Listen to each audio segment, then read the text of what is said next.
What do you got? I think I can prove to a judge that both of these men had the mens rea. What the hell is a mens rea? It's a legal term the lawyers use. It just means the intention to commit a crime. Okay, come on, let's go. Mens rea? Put the cuffs on him. How could we have gotten mens rea? We take blood? Can you do it without taking blood? We both use condoms. How is this possible? I want to see a doctor. Can I have an independent blood test? Money! I feel sick. What are you doing? Mens rea! Oh! Oh! My God! This is called a stabbing motion! Stabbing motion! Stabbing motion! Hey, good morning, good afternoon, good evening, good night, wherever you are, whatever you're doing, whoever you're doing it with, however good it feels, and however many times you're going to do it, and why ever you're doing it in the first place. I'm just glad you're doing it here. I am Legal Vices, and this is my channel, Legal Vices, coincidentally named exactly the same thing, because here we explore our legal vices and we also deal with the TAYLOR Schabusiness trial. That is some serious illegal vices. You're going to want to watch this. We're going to have fun over the next week. We're going to be watching the TAYLOR Schabusiness murder trial. And today on the TAYLOR Schabusiness trial, we're going to be doing a preview. This is our final run up to the trial. This is the preamble to the trial, the preview, the final step. We're looking at some pre-trial motions, a motion to suppress evidence collected under a search warrant, and a motion to dismiss the SA charges, the SA of a corpse charges against TAYLOR Schabusiness. And also, if they broadcast starting about an hour from now, they're going to be starting the final preliminary hearing and jury selection. If they broadcast that, we'll follow it. That's just it. So we may be having some live stream as well. And also we are on YNW Melly jury verdict watch. If the verdict comes down, we will break away. They are starting their deliberations again right now. So if the verdict comes down, we're going to cut away from our TAYLOR Schabusiness coverage to cover the YNW Melly sentencing. I mean, it's not just sentencing, the verdict. So we're going to do that as well. That's what we've got going. We've got the motions. We've got a possible live stream of the final competency hearing before trial, and possibly a YNW Melly verdict. We've got all of that here, and that's what we're going to be looking at as we go through. But right now, of course, we have all kinds of things. We don't have the poll of the day set up yet because I forgot. I mean, just like being straight up honest with you. But we've also got the cocktail of the day. Today is the first time we're going to be trying cocktail cam. That was suggested by Chris Saunier, I believe, in the chat a couple of days ago, that why don't I have a cocktail cam set up? I think we've got a cocktail cam set up. This is the first time, so it's going to be really horrible, and it's not going to work out, and we're going to boomer it, and like bad things are going to happen. But we're going to try to get used to the cocktail cam I have set up. We'll just have to see how it goes. But that's where we are. That's what we're going to be doing. That'll start us off. Right now, let's go with the cocktail of the day. Is the Vesper. Someone mentioned it. Why don't we do the Vesper? Because I was talking about you never ever shake a gin cocktail. You never shake a gin martini. First of all, you when you make a martini, you never use vodka anyway, and then you never shake it. That's just a no-no. Like James Bond. Vodka martini, shaken and not stirred, is the worst thing you could ever do. That's not even a martini. There's nothing about it's like the exact opposite of a martini. But someone said, why don't you do a Vesper? And I thought I already did a Vesper, but I checked back through the chat and we hadn't done a Vesper yet. So we're gonna do the Vesper cocktail today. So all right, we've got the cocktail cam set up. We've got the things lined up here. I don't know how this is gonna work. We're just going to have to try this and see what happens. So to make the Vesper cocktail, what you need some gin, you need some vodka, and you need some Lillet Blanc. And that's kind of it. So we're going to start out kind of basic with, again, this is the first time we've ever tried the cocktail cam. So stand by for cocktail cam. I don't know how it's going to work. I don't know what's going to work. We're just going to have to try it. All right. So let's do this. I'm hyperventilating because it's the first time. I don't deal well with changes. So we're going to have to see what we do here. Okay, everybody, today, the cocktail of the day is the classic Vesper, spawned, originating with Ian Fleming's James Bond, the Vesper. It's the classic vodka martini shaken, but it's been tweaked. So today's cocktail is the Vesper. Stick with me with this; you might like it. Today is the first day we have cam for the cocktail cam. So what you need for the Vesper, first of all, you need 60 milliliters or 2 ounces of gin. And for the gin, today I am using the Bombay Sapphire. You want to put that in a shaker with ice. Pour that in the shaker with ice.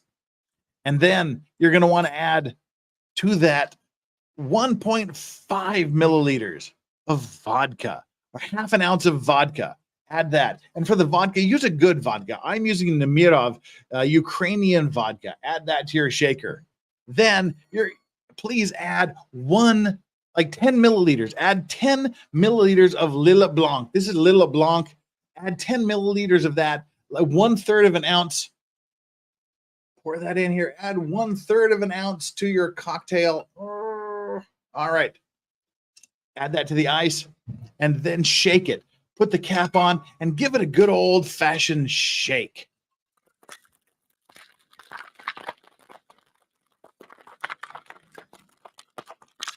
Once that's chilled, pour it into your cocktail glass. As you can see, the cocktail glass has a dried lime wedge for garnish. Pour it into your cocktail glass.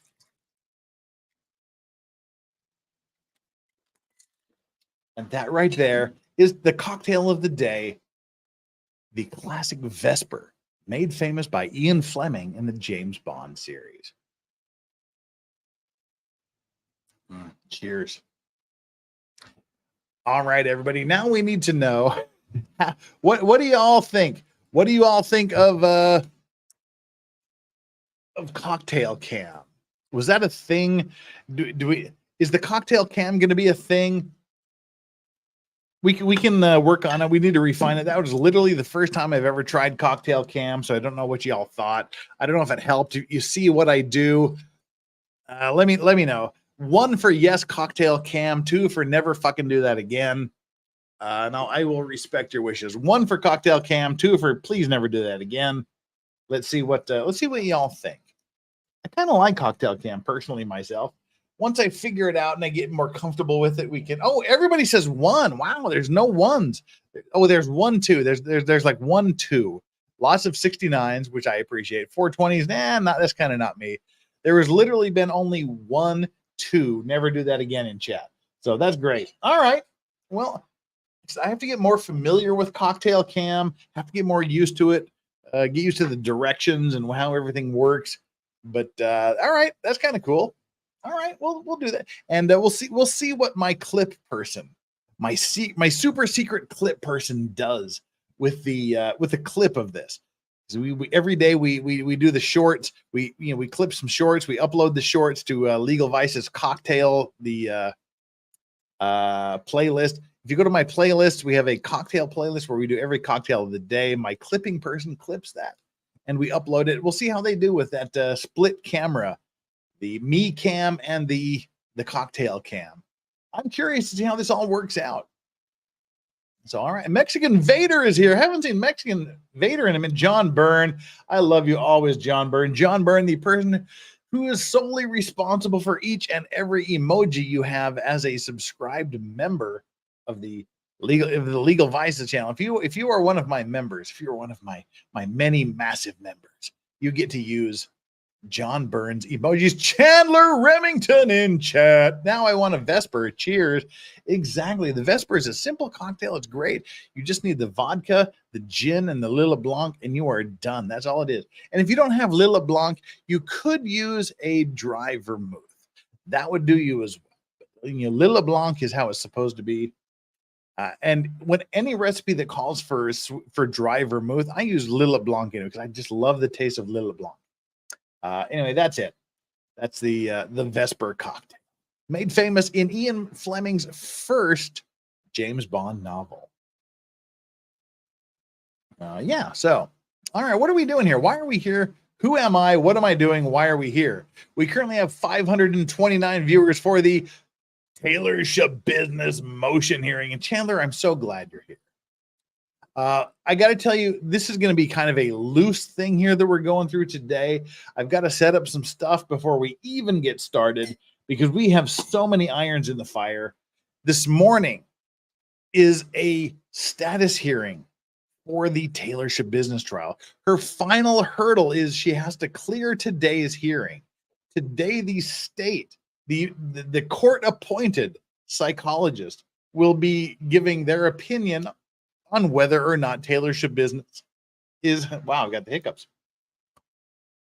They'll be giving their opinion on whether or not TAYLOR Schabusines is fit to stand trial, is competent to stand trial. If she's found competent to stand trial by the court-appointed psychologist, this is going to trial on Monday, and they're going to start the jury selection later today. If for some reason she is found incompetent to stand trial, then all bets are off, and we'll have to see what the judge says. So stand by for that. This hearing is supposed to start right about now, sometime between now and in the next 30 minutes. So if that's live, we'll follow that live. We're going to do some motions, possibly some live TAYLOR Schabusines trial. And if at some point the YNW Melly verdict comes in while I'm doing this stream, we will cut away and we will go to the YNW Melly verdict. We've got 3 different irons in the fire right now. It's going to take a lot of cooperative chat. Please let me know if any of these events happens because we're going to follow them. And please don't fuck around with because I'm taking this very, very seriously. Serious answers only for whether the Melly trial is coming back with a verdict and whether or not the TAYLOR Schabusines trial is live streamed or televised somewhere on YouTube. Those are the things that we're focusing on today. So let me, while I'm thinking about it here right now, let me bring up the YNW Melly Jury Watch stream. We don't want to miss that because we've been following this from day one. We don't want to miss Law and Crime's Verdict Watch. They're on Verdict Watch. The camera is just focusing on the court. Nothing is happening. Law and Crime themselves say nothing much to say about what's going on. Verdict Watch is just sit and watch and wait for everyone. So that's what everybody's doing. As soon as I see anything happening in this regard, I will let you know, and we will cut away to the YNW Melly verdict. I expect it to come sometime in the next 2 to 4 hours. We'll have to see how that goes. And as far as the TAYLOR Schabusines hearing goes, mods or somebody in chat, please check with Law and Crime, most likely with Court TV, to see if they have something they're streaming. If they are, please get my attention. Please send me the links and we will go and follow it live. So we've got so many irons in the fire today, and it's just little old me here working us through all of this. I'm excited for today. There's so much to go through, and it's Friday, so I got nothing going on. Just me, the booze, and a bunch of trials. And you, my favorite people in the Legal Vices chat. And please make sure you hit that like and subscribe button. I said we currently have 614 people and 277 likes. Less than half of you. You've done your damn job. Get down there and hit that like button. Get down there and hit that subscribe button and make this channel happen. We're trying to get to 54,000 subscribers by the end of this TAYLOR Schabusines trial. So by the end of the week, I want to have another 1,000 subscribers. Let's make that happen. Only you can prevent forest fires. Only you can make this happen. Like it, subscribe to it, tell your friends, share all that other stuff. Repost on your social media. Let's get this going. Let's get the super chats rolling in. Show the support. We've got a bunch of super chats already lined up. We'll hit the super chats. Then we will get into the 2 motions I want to cover today, which is the motion to throw out all evidence gained under TAYLOR Schabusines' search warrant, and 2, we're only 16 minutes into this, so I don't know how to say this so YouTube doesn't yeet us. The motion to dismiss the assault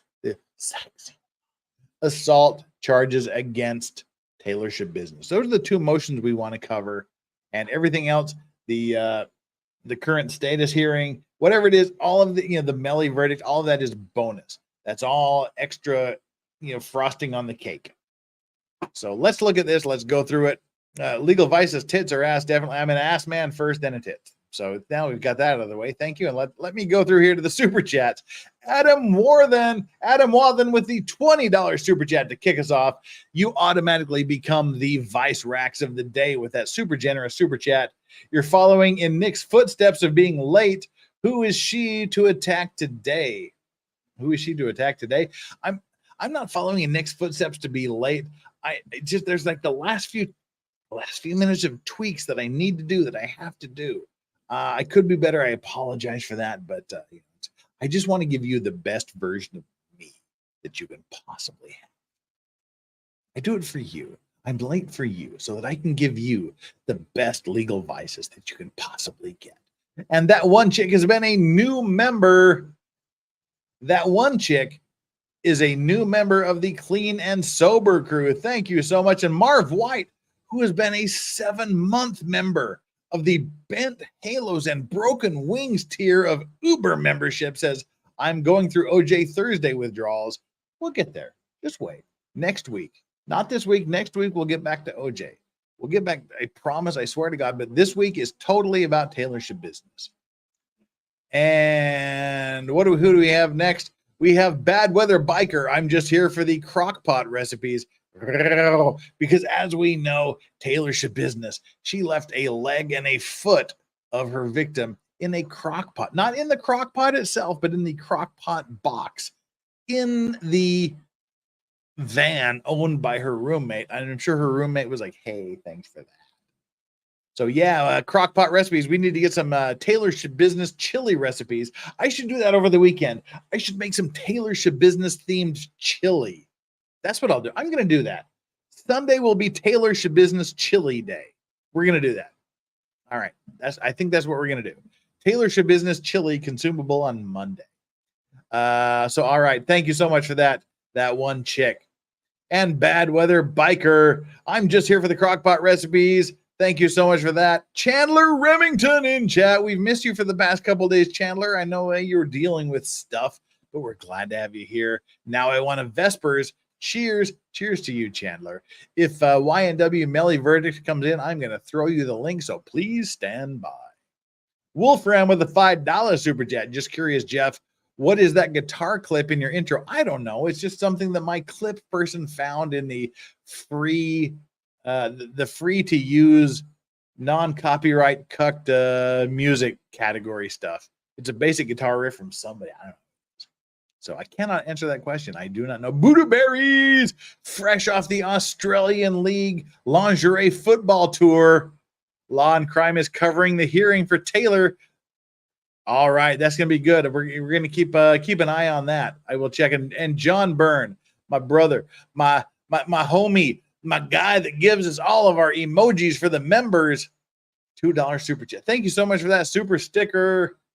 That is awesome. And Cindy Luhoot, member for 1 month of the Clean and Sober Crew, says, hi, Jeff, celebrating my membership with you and the guys. Everybody should celebrate being my member. If you're my member, you should celebrate it, because being my member is the best member. My member is the best member. Never forget that. All right. Now we've got the YNW Melly trial thing going here. Now let's check Law and Crime. So he said Law and Crime is doing the Taylor Shabusiness hearing as well. Let's check that out. Go to YouTube. Go to Law and Crime. Law and Crime. Law and Cook. Oh, it is Beheaded Lover Murder Trial. Sweet baby Jesus. We will hit Chandler. I almost said Chandler. Sorry, Chandler Remington. We will hit the Taylor Shabusiness Law and Crime stream live when it goes live. Holy sweet baby Jesus. We're going to be all over that. All right, let me pull that up so we can keep a good eye on things. This is going to be Everybody here in chat, you are awesome, and you need to go tell all of your friends. Send the link to every single one of your friends, your acquaintances, your coworkers, whatever. We are going to hit it today. We are going to be loving this. This is going to be a stream you do not want to miss. We've got Law and Crime, YNW Melly verdict. We've got TAYLOR Schabusiness, which, sweet baby Jesus, she is in court right now as we speak. Holy God. We're going to get into this. All right, let's shut the fuck up and get into TAYLOR Schabusiness. John Byrne, thank you so much for that. And Fair Frozen 55 says we all know Schabusiness eats her chili in her hot dogs, the chili dogs. Abso-freaking-lutely. Let's go to the stream. Oh my God, I'm so excited. My nipples are hard. We need to get there right now. TAYLOR Schabusiness in the house, bitches. We are on. This is fire. When this is done. Wait, why do I have the dog stream on? Go away. Holy Jesus, this is awesome. We can hear you. I can't hear it actually. So I need to turn off my fan over here. Hang on.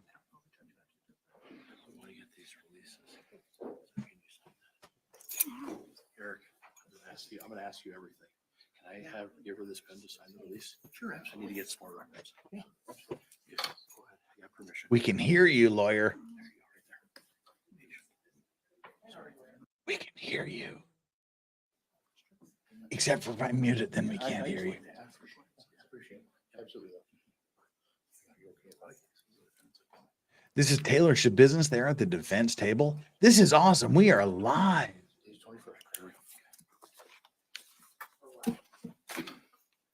I'm way too excited for this trial. Oh, I think they're trying to focus in on her handcuffs. She is shackled, well and truly shackled, so she can't fake attack her lawyer anymore.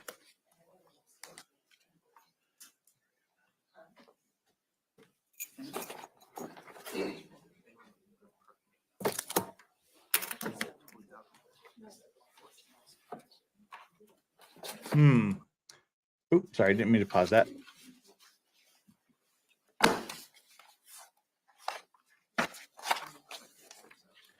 All right, that's TAYLOR Schabusiness looking sexy for the cameras. Oh my God, I'm so excited to be sharing this with you guys. This is super awesome.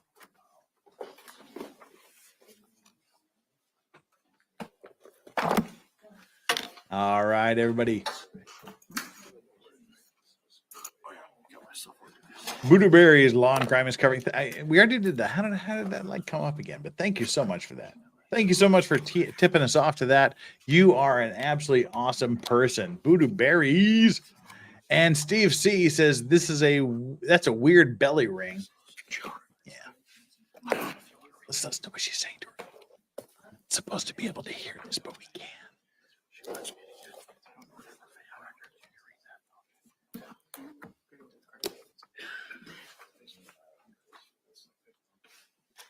We can hear you.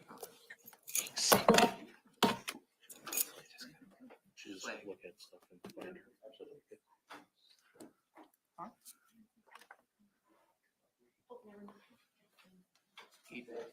8:30.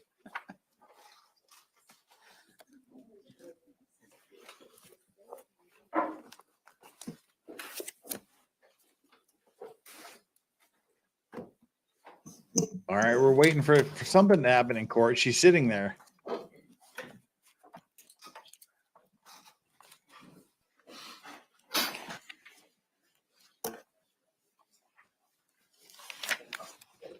The judge isn't there. Nobody's there. Doesn't look okay. The prosecutor's there. These two guys are the prosecutors, and way over there next to TAYLOR is her defense lawyer.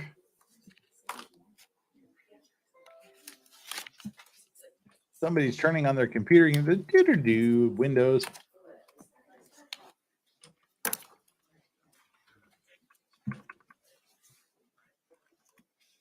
I'm excited for this.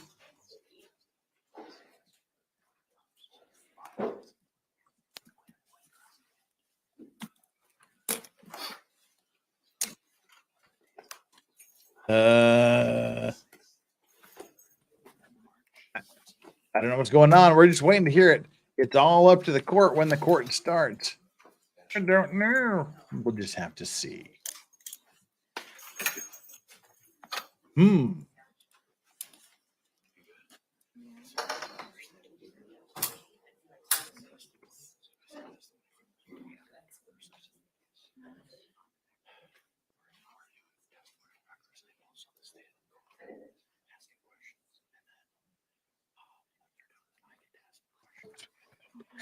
Some questions, and then we get a chance to respond.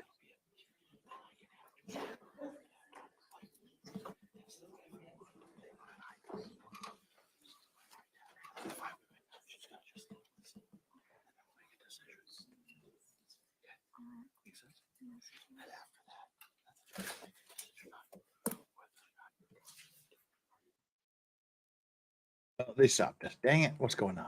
Why'd you stop? Why'd you turn off the volume? They stopped the stream. What happened?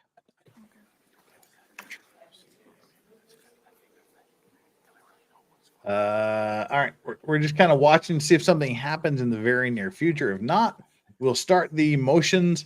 No, that's we already read. That's a weird belly ring.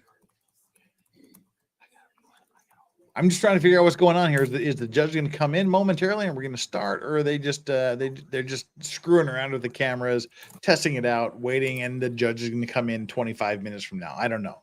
We're just kind of waiting to get a feel of what's going on. If the judge doesn't come in real soon, then we will go through and we will start talking about the motions and come back to the court when they start the proceedings. But this is awesome. This is groundbreaking. This is me. We are here with the TAYLOR Schabusines trial. She has allegedly committed first-degree murder. She has allegedly mutilated her boyfriend's corpse. She has allegedly sexually assaulted her boyfriend's corpse by orally, like performing oral on him until 3 hours after he was dead, and jamming a dildo in his mouth and nether regions. And this is the trial. This is the last pre-trial to see if she is competent to stand trial. That's where we are. That's what we're doing. And we're just kind of waiting, like I said, to get a feel. If they don't go to the hearing right away, we'll cut away and we'll go talk about the motions I want to talk about and then come back in due course. If not, if they go straight into the hearing, we'll figure it out. We're going to play this totally by ear. All right. Okay, here's the judge. We are on. Silence is requested. You seated. All right, that's it, boys and girls, ladies and gentlemen, boys and girls, children of all ages. CF 363, State of Wisconsin versus TAYLOR Schabusines. State appears by Deputy District Attorney Saunders and District Attorney Lizzie. Also appearing is the defendant. I don't have time. I'm too excited to do a poll.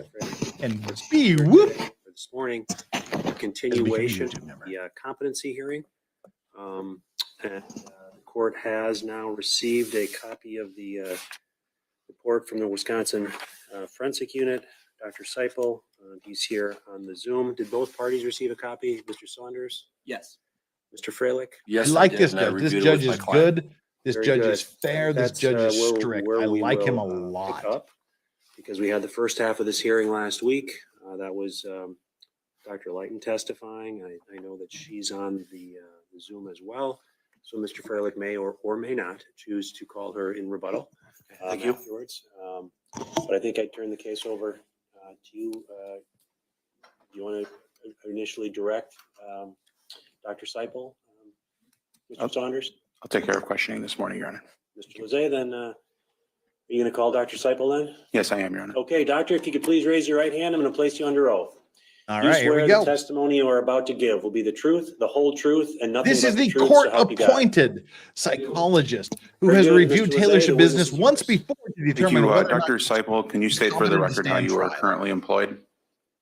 I am employed as a licensed psychologist with behavioral consultants. Let's get it on. Wisconsin Forensic Unit, where I perform forensic mental health evaluations, including competence. And Marv White has just gifted 5 Legal Vices memberships. If And you're how one of long the have lucky you, people worked at the Wisconsin to Forensic receive a Unit? Legal Vices gifted membership from Marv White, please give him a shout out and a super thanks. Psychology fellow in September of 2020. I've continued with the practice since obtaining my technology license in February of 2022. Could you estimate approximately how many court-ordered competency evaluations you have performed over the course of your career? It is approximately 800 to date. And have you been accepted in Wisconsin courts We'll get there, Fire Pixie. Thank you as so an much. expert or as a witness on the issue of competency to proceed in criminal cases? Yes, I have. And in fact, you previously testified in this case, State of Wisconsin versus TAYLOR SCHABUSINESS. Is that correct? Yes, on 2 occasions I provided testimony in this matter. And on those occasions, did you provide testimony regarding your background and your licensing? Yes. And the background information generally that you provided in that testimony, does that remain accurate here today? Yes, there have been no changes to my licensure status or any of my employment or professional affiliations. Thank you. And Dr. Seipel, you were then subsequently asked by the court in this case to provide an additional competency evaluation. Is that correct? Yes. Can you just briefly address the additional materials that you reviewed in order to prepare the present report? Yes, so in order to prepare the present report regarding the defendant's competency to proceed, I performed a direct in-person examination of the defendant, and that occurred on July 12th within the Brown County Jail. I again reviewed the criminal complaint for this case and discussed portions thereof with the defendant in the evaluation. I reviewed all of the competency and criminal responsibility evaluations completed to date in this case. I reviewed updated records from the jail medical service. And ladies and gentlemen, it is Ozzy Overlawn who is joining us for Shabusiness. This is the final competency hearing. Before we get going, he is the court-appointed psychologist who is going to be testifying as to whether or not she is competent to stand trial. I've put the like and subscribe poll up. Everybody hit the like button, hit the subscribe button, and vote. After all of that additional document totally review, the discussions that you had and the in-person meeting that you had with Ms. waiting Shabusiness, for cutting testimony. did you She totally took a nibble, and holy form a shit, conclusion Shabusiness. regarding her competency to proceed in this criminal case? Yes, I did. And did you Nicholas prepare Starr a up here as well. report Let's watch this. that discussed those This conclusions? is the court-appointed and the basis for psychologist who those is conclusions? testifying as to whether or not TAYLOR SCHABUSINESS And is is that competent report to a letter stand to the trial court dated on July Monday. 17th of 2023 that you provided to the court? Yes. Again, that report is 20 pages in length. Is that correct? Yes. Your Honor, I believe that all of the parties are looking at document 223. I would just ask for the record that this be marked as an exhibit, or I don't know if it necessarily needs to be marked as an exhibit, but that the court accept document 223 as the report prepared by Dr. Seipel in this case. Any objection, Mr. Freeland? Your Honor, I have document 223, which is the report from Dr. Seipel dated July 17th of 2023, and it was filed on that same date. Do you have any objection to my receipt? I have no objection. That'll be received into evidence. Go ahead, Mr. Lizay. Dr. Seipel, I believe that you indicated that you had reviewed all of the other competency reports that were prepared in this case. Does that include a report that was recently authored by Dr. Litton, which called into question the defendant's competency in this case? Yes. And did you have an opportunity to thoroughly review that report? Yes, I did. And does your report outline some concerns that you have with Dr. Litton's report? Yes, it does. Ultimately, do you come to the same conclusion as Dr. Litton? No, I reached the opposite conclusion with respect to the issue of competence. I knew it. I told you he was going to come back and what say is she your is conclusion competent to with stand respect to trial. Ms. Shabusiness's competency in this matter? The odds were not in her favor. The defendant is presently competent to proceed. And your report lists a number of reasons for that opinion, does it not? It does. And I would like to just sort of walk through some of those reasonings if we could. First of all, you address, I think, the issue of her background materials and I think the threshold question of whether or not she has a mental illness. I'd like to start with that supposition. What is your opinion with respect to whether or not Ms. Shabusiness currently suffers from a diagnosable mental illness? I would object on foundation. I don't know if there are enough questions asked to render an opinion at this point. We don't care about your objection. So I object on foundation. I think he has given a sufficient foundation. He listed all of the things that he did, including reviewing all of his records, conducting his own personal interview with her, and evaluating all of the available materials in this case. Overrule the objection. Go ahead. All right, go ahead. And so after reviewing the totality of those data sources, I noted that sometimes in the defendant's history, she perhaps has experienced clinically significant depression, has contemplated suicide, has had various behavioral issues. Although I found no evidence to sustain an independent diagnosis of a severe mental illness, such as bipolar disorder, schizophrenia, or a life condition. With respect to the defendant's own reporting of having such a mental condition, what did you note? I noted that there's been a remarkable inconsistency in the extent to which she has endorsed having a mental illness such as bipolar disorder, and instead on many occasions has ascribed any related or similar symptoms squarely to her abuse of intoxicants, most notably methamphetamine. And did you also review information about her recent behaviors, whether that occurred in the jail or in court proceedings and things of that nature? Yes, I did. And what were your observations with respect to those recent It's not whether she had behaviors a and how mental they might illness. impact It's the whether she's diagnosis of competent bipolar? to stand trial.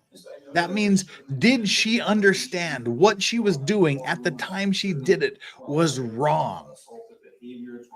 That's the not reason by that's not guilty by reason of insanity, but the standard for is she competent to stand trial is, does she understand the proceedings, the nature of the proceedings? Does she understand the charges against her, and can she contribute in a meaningful way to her defense? If those questions are yes, she is competent to stand trial. Then we will decide whether or not she understood with the that what she issue did of was her throwing It's not just a a mental chair illness. at Dr. Litton. Does she understand what what's going concerned on? you Can about she help her with her defense? that particular Basically. incident in terms of your ability to assess whether that was related to mental health or volitional conduct? So certainly if that were a pattern of behavior that was consistently occurring and seemed to be out of control, that could be an issue relative to competency and attending to and meaningfully participating in proceedings.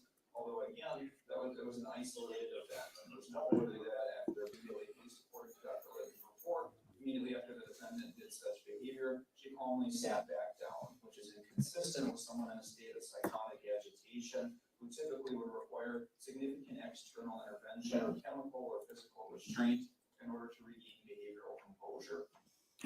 And did you note, so similarly, did you note behavioral concerns that occur at the jail?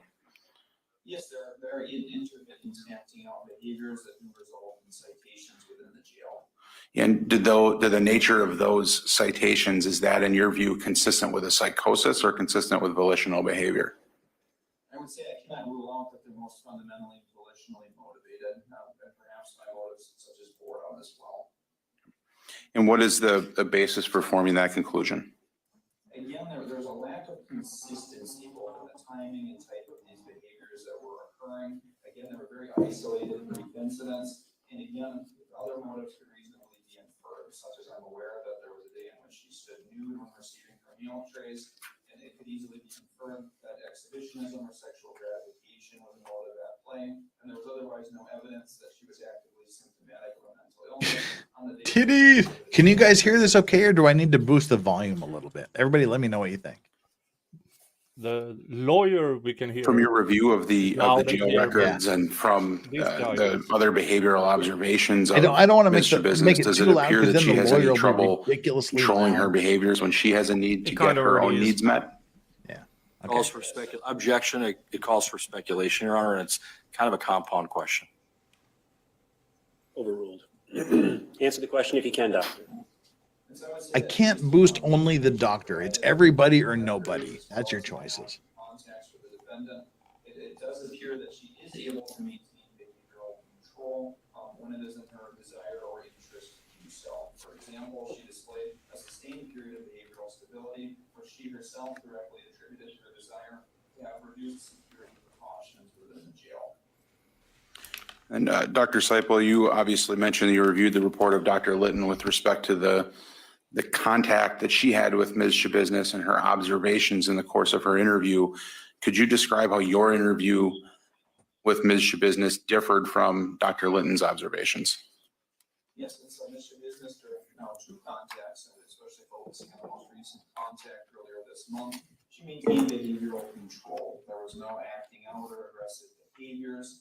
There were some moments in which her commentary waxed somewhat provocative, although she was easily redirected from such commentary, such that we sustained rational, reciprocal verbal communication about her recent adjustment within the jail, her clinical concerns, and various aspects of the pending case, such that I did not note any substantial deficits in her mental capacity to understand the proceedings or meaningfully aid in her defense.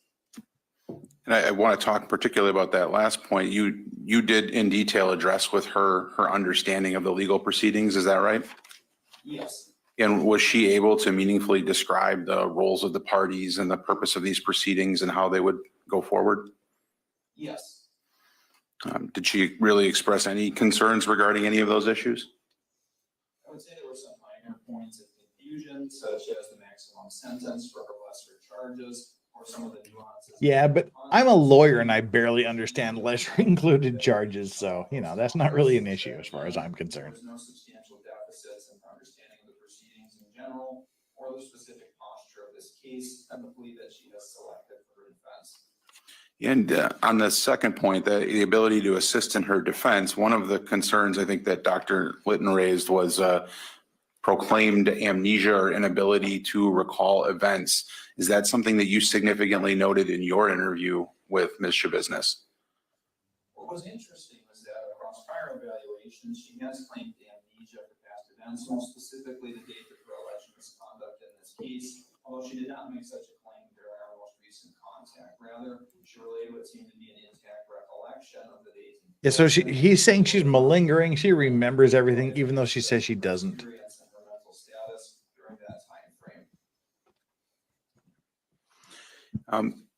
One of the other issues that it appeared Dr. Litton relied upon strongly is this idea of both audio and visual hallucinations. Did you make any notation of that in your interview with her? Yes, I noted that while there were some intermittent moments. Not yet, Sean. We're still waiting. She hasn't whipped her tits out yet. Yeah. I sent you the link. Get on here. Get on here, bitch. Oh, sorry. And the broader information available to me suggests that it is unlikely such symptoms are indeed legitimate. And can you provide some detail on that, your concerns as to the legitimacy of those hallucinations? Now remember, and why this you have guy those has concerns? already evaluated her once before. This isn't some guy that knows nothing about her. He's already evaluated her previously. Discrepancy between what she has said to forensic evaluators and what she has said to clinicians within the jail in a similar time frame. She's been vague and unable to elaborate in those moments when she has endorsed symptoms. And moreover, outside of perhaps her contact with Dr. Litton, no one has conceptualized her as being preoccupied with internal stimuli across those clinical and forensic contacts. Moreover, on past psychological testing, there's been a significantly elevated probability revealed that she is feigning symptoms of mental illness, or at the very least is not Feigning symptoms of mental illness. This guy already is way more credible than the than the woman we watched 2 days ago, who was like Dr. Spiegel on steroids. music. According to the forensic psychology and psychiatry literature, such symptoms are remarkably suspicious and not consistent with legitimate visual hallucinations. And doctor, within your field, is there Hello, psychological or psychiatric testing that could be done in order to try to assess whether or not a patient is feigning symptoms? Yes, there is. And did you note whether or not Dr. Litton performed any of those such tests? I did not find any indication in her report that she didn't. See, that's the thing. The woman that we went over her testimony 2 days ago. Is it unusual in your experience that someone would merely accept appointed counselor, those claims without doing any of the such tests testing? that would determine whether or not she was faking? In general, yes, it is unusual, but especially in a case of this stature and with this history that has called into question the legitimacy of her symptoms, to the extent that an opinion is predicated upon those symptoms, it would be against best practice for that opinion to not be supported by any form of psychometric data or analysis. And in your review of the other evaluations that have been done of Ms. Shabusiness, did other evaluators perform such tests? Yes, specifically Dr. Tracy Luchella and Dr. Christina Angian both administered psychological testing to the defendant. And were there concerns raised in the course of that psychological testing regarding the potential for feigning symptoms? Yes, on both of those occasions, concern was raised about the possibility of feigning psychiatric symptoms. And that is consistent with your own observations of Ms. Shabusiness as well, correct? Yes.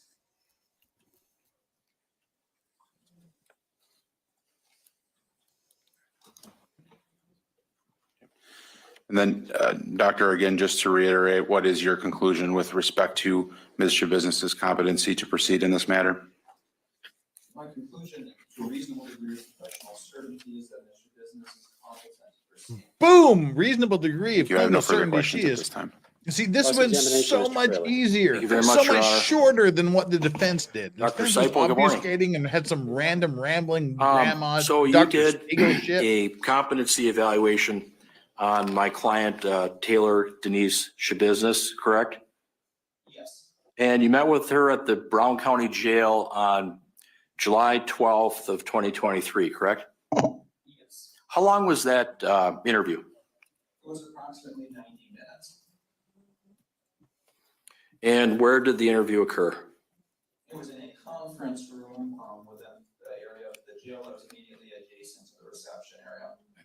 And it was just you and Miss Shabusiness in the interview room? There was also a postdoctoral forensic trainee with my practice who accompanied me and was a silent observer for the evaluation. Was that the postdoctoral fellow, Dr. Steven Steinert? Yes. Was that typical practice to have another person like a fellow sit in on the evaluation with you and the defendant? Yes, for training purposes, it is standard practice to have postdoctoral fellows accompany and observe evaluations. Did Dr. Steinert ask any questions or engage in any conversation during Ed the interview Gain, on July 12th? Silence of the Lambs fame. He is definitely saying she is fit to stand trial. Was Miss Shabusiness handcuffed at the time? Yes, she was. And then she was also handcuffed to the floor? Her handcuffs were secured to a waist belt and her ankle shackles were secured. She has ankle shackles and her handcuffs are So strapped she around could her not waist. get up or do anything, correct?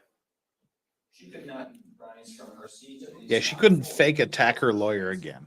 After July 12th, after your interview was done, after it was completed, did you go back to see her again or not? I did not. Didn't need to. And basically, is it your understanding that as it relates to the issue of competency, the law, because you've been in the field, that a person is not responsible for criminal conduct if at the time of the conduct, as a result of mental disease or defect, the person lacked substantial capacity either to appreciate the wrongfulness of their conduct or conform their conduct to the requirements of the law. Is that correct? Judge, I'm going to object at this point. That's the standard for NGI, not competency. So yes, at the time of the conduct, competency is her present sense. Yes, I'll ask a different question. All right, questions withdrawn. You did address that issue though as well, correct? The issue of NGI? Yes. No, I was not ordered. NGI is the Wisconsin As to the issue of competency, what were diminished the elements capacity for that you were looking for? defense. Yes, so evaluating attendance competence. Not guilty by reason of insanity, NGI. 71.13, which provides the legal standard that no person shall be tried, convicted, or sentenced for a commission of a crime so long as they would lack substantial capacity to understand the proceedings or meaningfully assist in their defense. When you talked to, thank you, when you talked to Ms. Shabusiness on July 12th, did she have any difficulty understanding what you were talking about? No, Would you agree that she was not the best historian as far as providing detailed answers to you? Historian. I would say that in terms of providing her personal history, there was no substantial deficits in her memory functioning or ability to convey such information. I would say that there Okay. That's not great. Jeff boomered himself. You muted too now. Muted.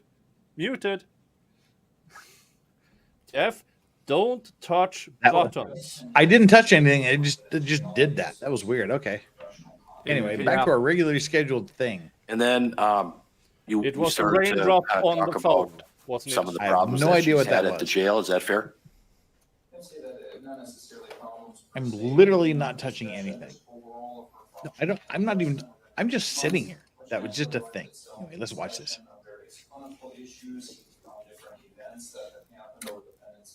No, Kim Jong-un didn't attack. That was earlier. Attacking her lawyer? That was like 3 months ago, 2 months ago. You had a chance to review No, I was some talking about Brown you and your County jail alarm. records with regards to her stay there, correct? Her progress? Yes.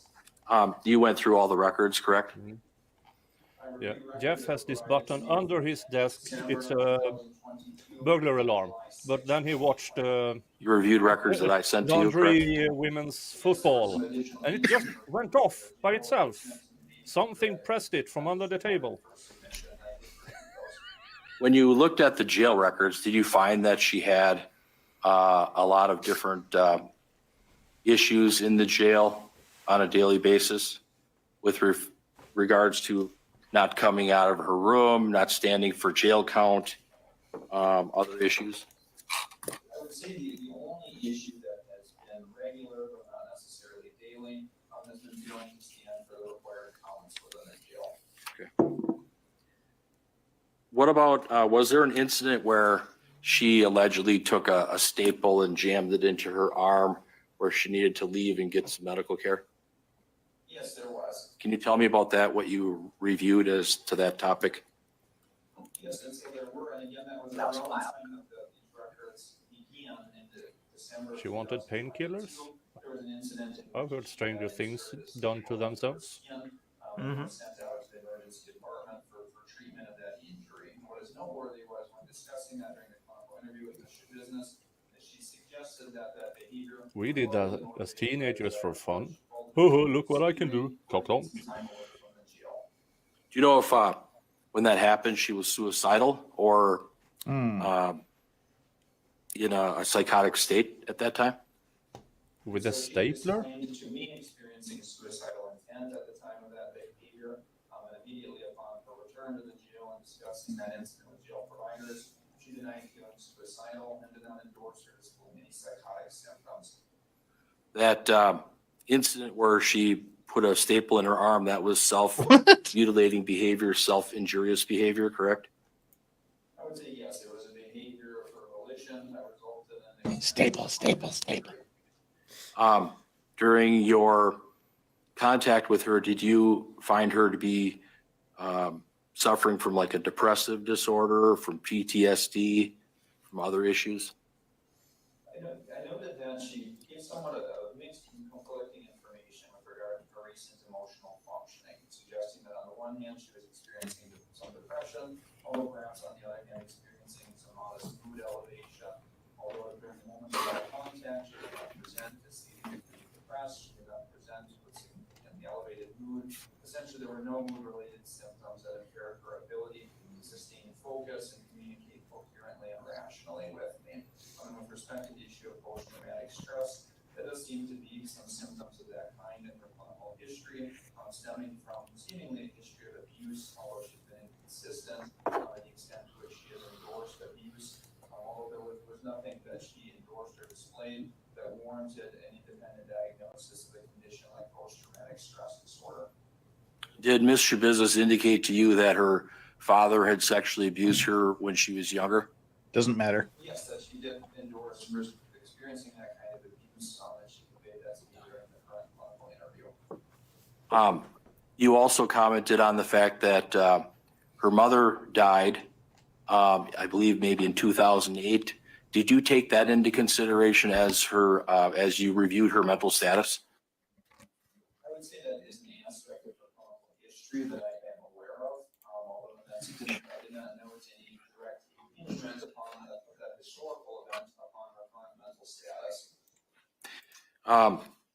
I studied the jail records. There was an entry on or about June 19th of 2023 where Ms. Shabusiness apparently wrote on the jail wall with blood happy birthday for an officer or somebody. You remember seeing that?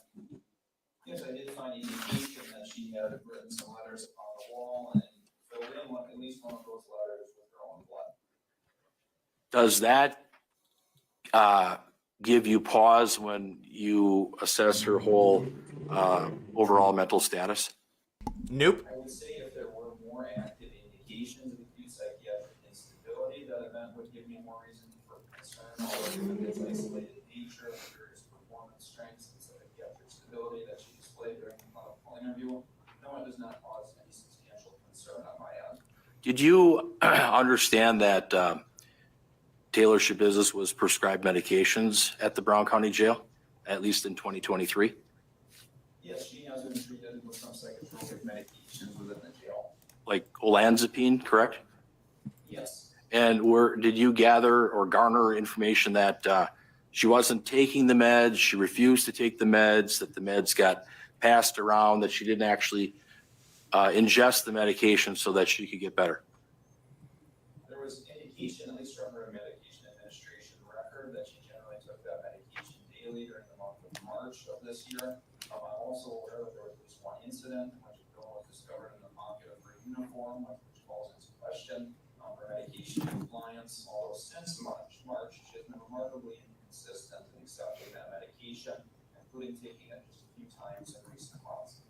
Is it fair to say, Dr. Seipel, with your training and experience, that if people don't Notice take their how the cross-examination is going medications, longer then than the direct they can have a lot of examination. mental health problems, and that can impact their Like she's faking understanding, it, she's good to memory, go. all of that, correct? And he's trying to poke holes in it, and it's not working.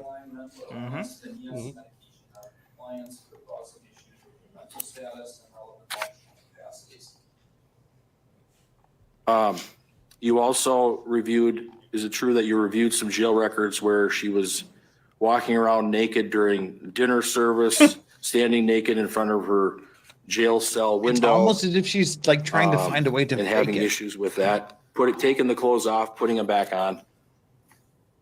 Yes, there was one date in which it was noted that she stood nude at the window of her cell for passing of two of the meals during meal service. Also, did you gather that she refused to stand for head count often when asked to do so? Yes, Don't do a head count in this trial. I see what you did there because she cut off both of his heads. I see what you did there, Nicholas.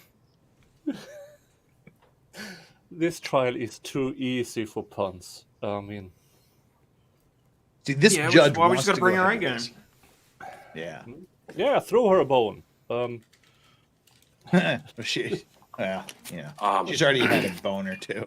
With regards to this case, you had a chance to review Dr. Diane Litton, PhD, her evaluation of TAYLOR Her Schabusines, bullshit correct? evaluation, yeah. Yes.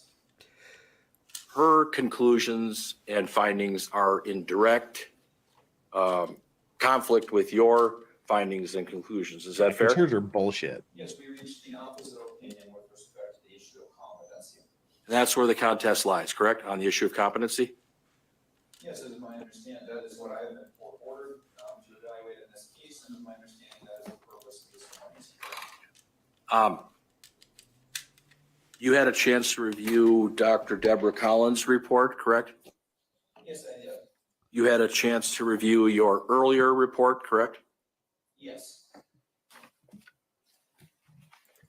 You had a chance to review Dr. Tracy Lucetta's report from April 29th of 2022, correct?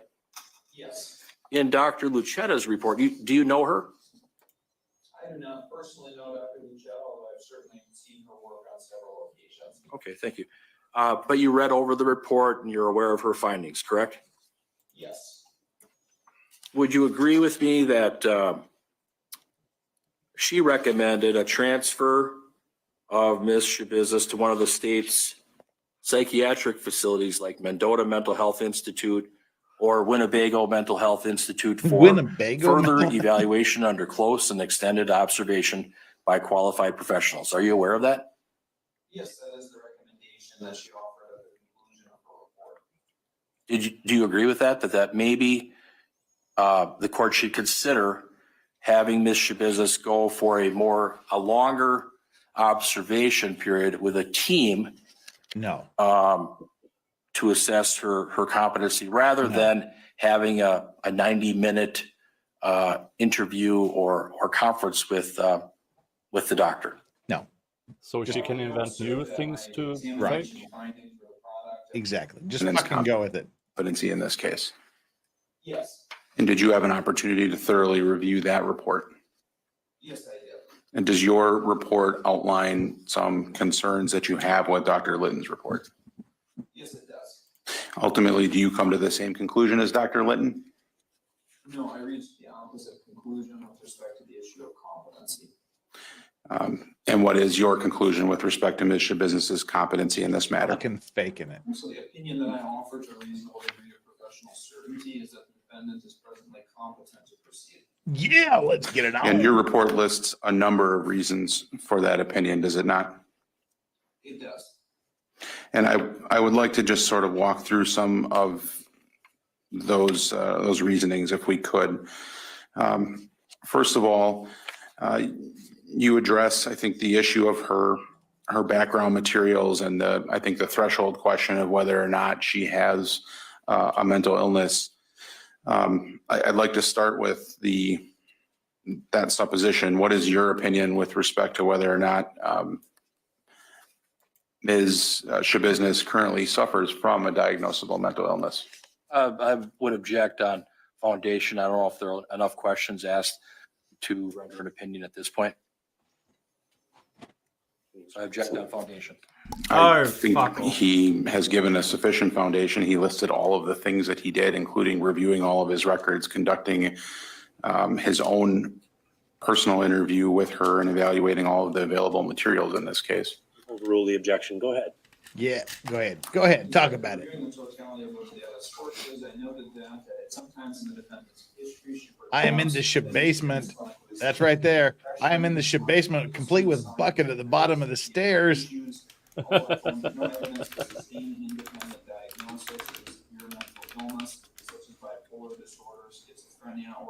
Oh no. And with respect to the defendant's own reporting of having such a mental condition, what did you note? Own reporting, yeah, evidence.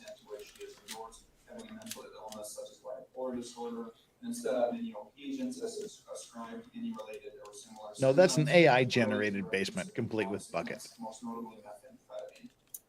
And did you also review information about her recent behaviors, whether that occurred in the jail or in court proceedings and things of that nature? What? Tony Bennett died? And what were Yeah, your I just sent you the link observations in with chat. respect Oh, to no. those recent behaviors and how they might impact a diagnosis of bipolar? Yes, I noted that there certainly have been behavioral issues within the jail. Oh, 96. Fuck me. Sarah Boone has been delayed again. Yeah. Yeah. Oh, poor David. Oh, rip Tony Bennett, man. Fuck me. What? I found no evidence to suggest that there was a consistent pattern of We'll talk Tony Bennett later. that can be directly attributed to symptoms of a mental illness. Rather, I am fundamentally unable to rule out that they're primarily relational in nature. That bums me out. In But he was like particular, fucking 100 let's years deal old. with the issue of her throwing a chair at Dr. Litton. What concerned you about that particular Nothing concerned incident me about in terms throwing of your the ability chair to at the assess other whether that lady, was because related it to was mental a health or fake- volitional It was a fake conduct? attempt. So certainly if that were a pattern of behavior that was consistently occurring and seemed to be out of control, that could be an issue relative to competency and attending to and participating in proceedings. Well, lock her hands down. She can't throw anything or lift up anything, sadly. Immediately after the defendant did such behavior, she calmly sat back down, which is inconsistent Yeah. with someone in a state of Swings and roundabouts. who typically would require significant external intervention, chemical or physical restraint in order to regain behavioral composure. And did you note, so similarly, did you note behavioral concerns that occur at the jail? Yes, there are intermittent acting out behaviors that can result in citations within the jail.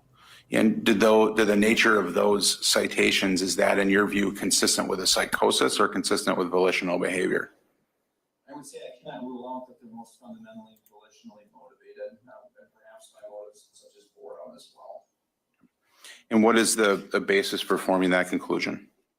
Again, there's a lack of consistency both in the timing and type of these behaviors that were occurring. Again, they were very isolated, brief incidents. And again, other motives could reasonably be inferred, such as I'm aware that there was a day in which she stood nude when receiving her meal trays. And it could easily be inferred that exhibitionism or sexual gratification was a motive at play. And there was otherwise no evidence that she was actively symptomatic of a mental illness on the date that she exhibited such behavior.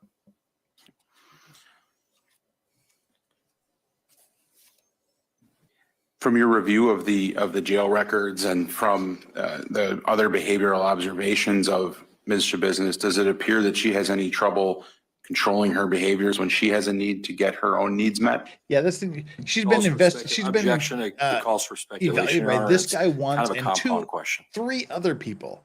Two of the three people Answer that the question if you can, okay, let's try this again. 3 of the 4 people, including him that he evaluated, has found her competent to stand trial. Only the psychologist that was paid for by the defense testified that the defendant was incompetent to stand trial. Ooh, shock and surprise. Yeah. She herself directly attributed her desire to have reduced security precautions within the jail. And Dr. Seipel, you obviously mentioned you reviewed the report of Dr. Litton with respect to the contact that she had with Ms. Shabusiness and her observations in the course of her interview. Could you describe how your interview with Ms. Shabusiness differed from Dr. Litton's observations? Oh, this should be interesting. Like I was doing good things. Especially focusing on the most recent contact earlier this month. She maintained behavioral control. There was no acting out or aggressive behaviors. There were some moments in which her commentary waxed somewhat provocative, although she was easily redirected from such commentaries such that we sustained rational, reciprocal verbal communication about her recent adjustment within the jail, her clinical concerns, and various aspects of the pending case, such that I did not note any substantial deficit. Sorry. Mental capacity to understand the proceedings and meaningfully aid in her defense.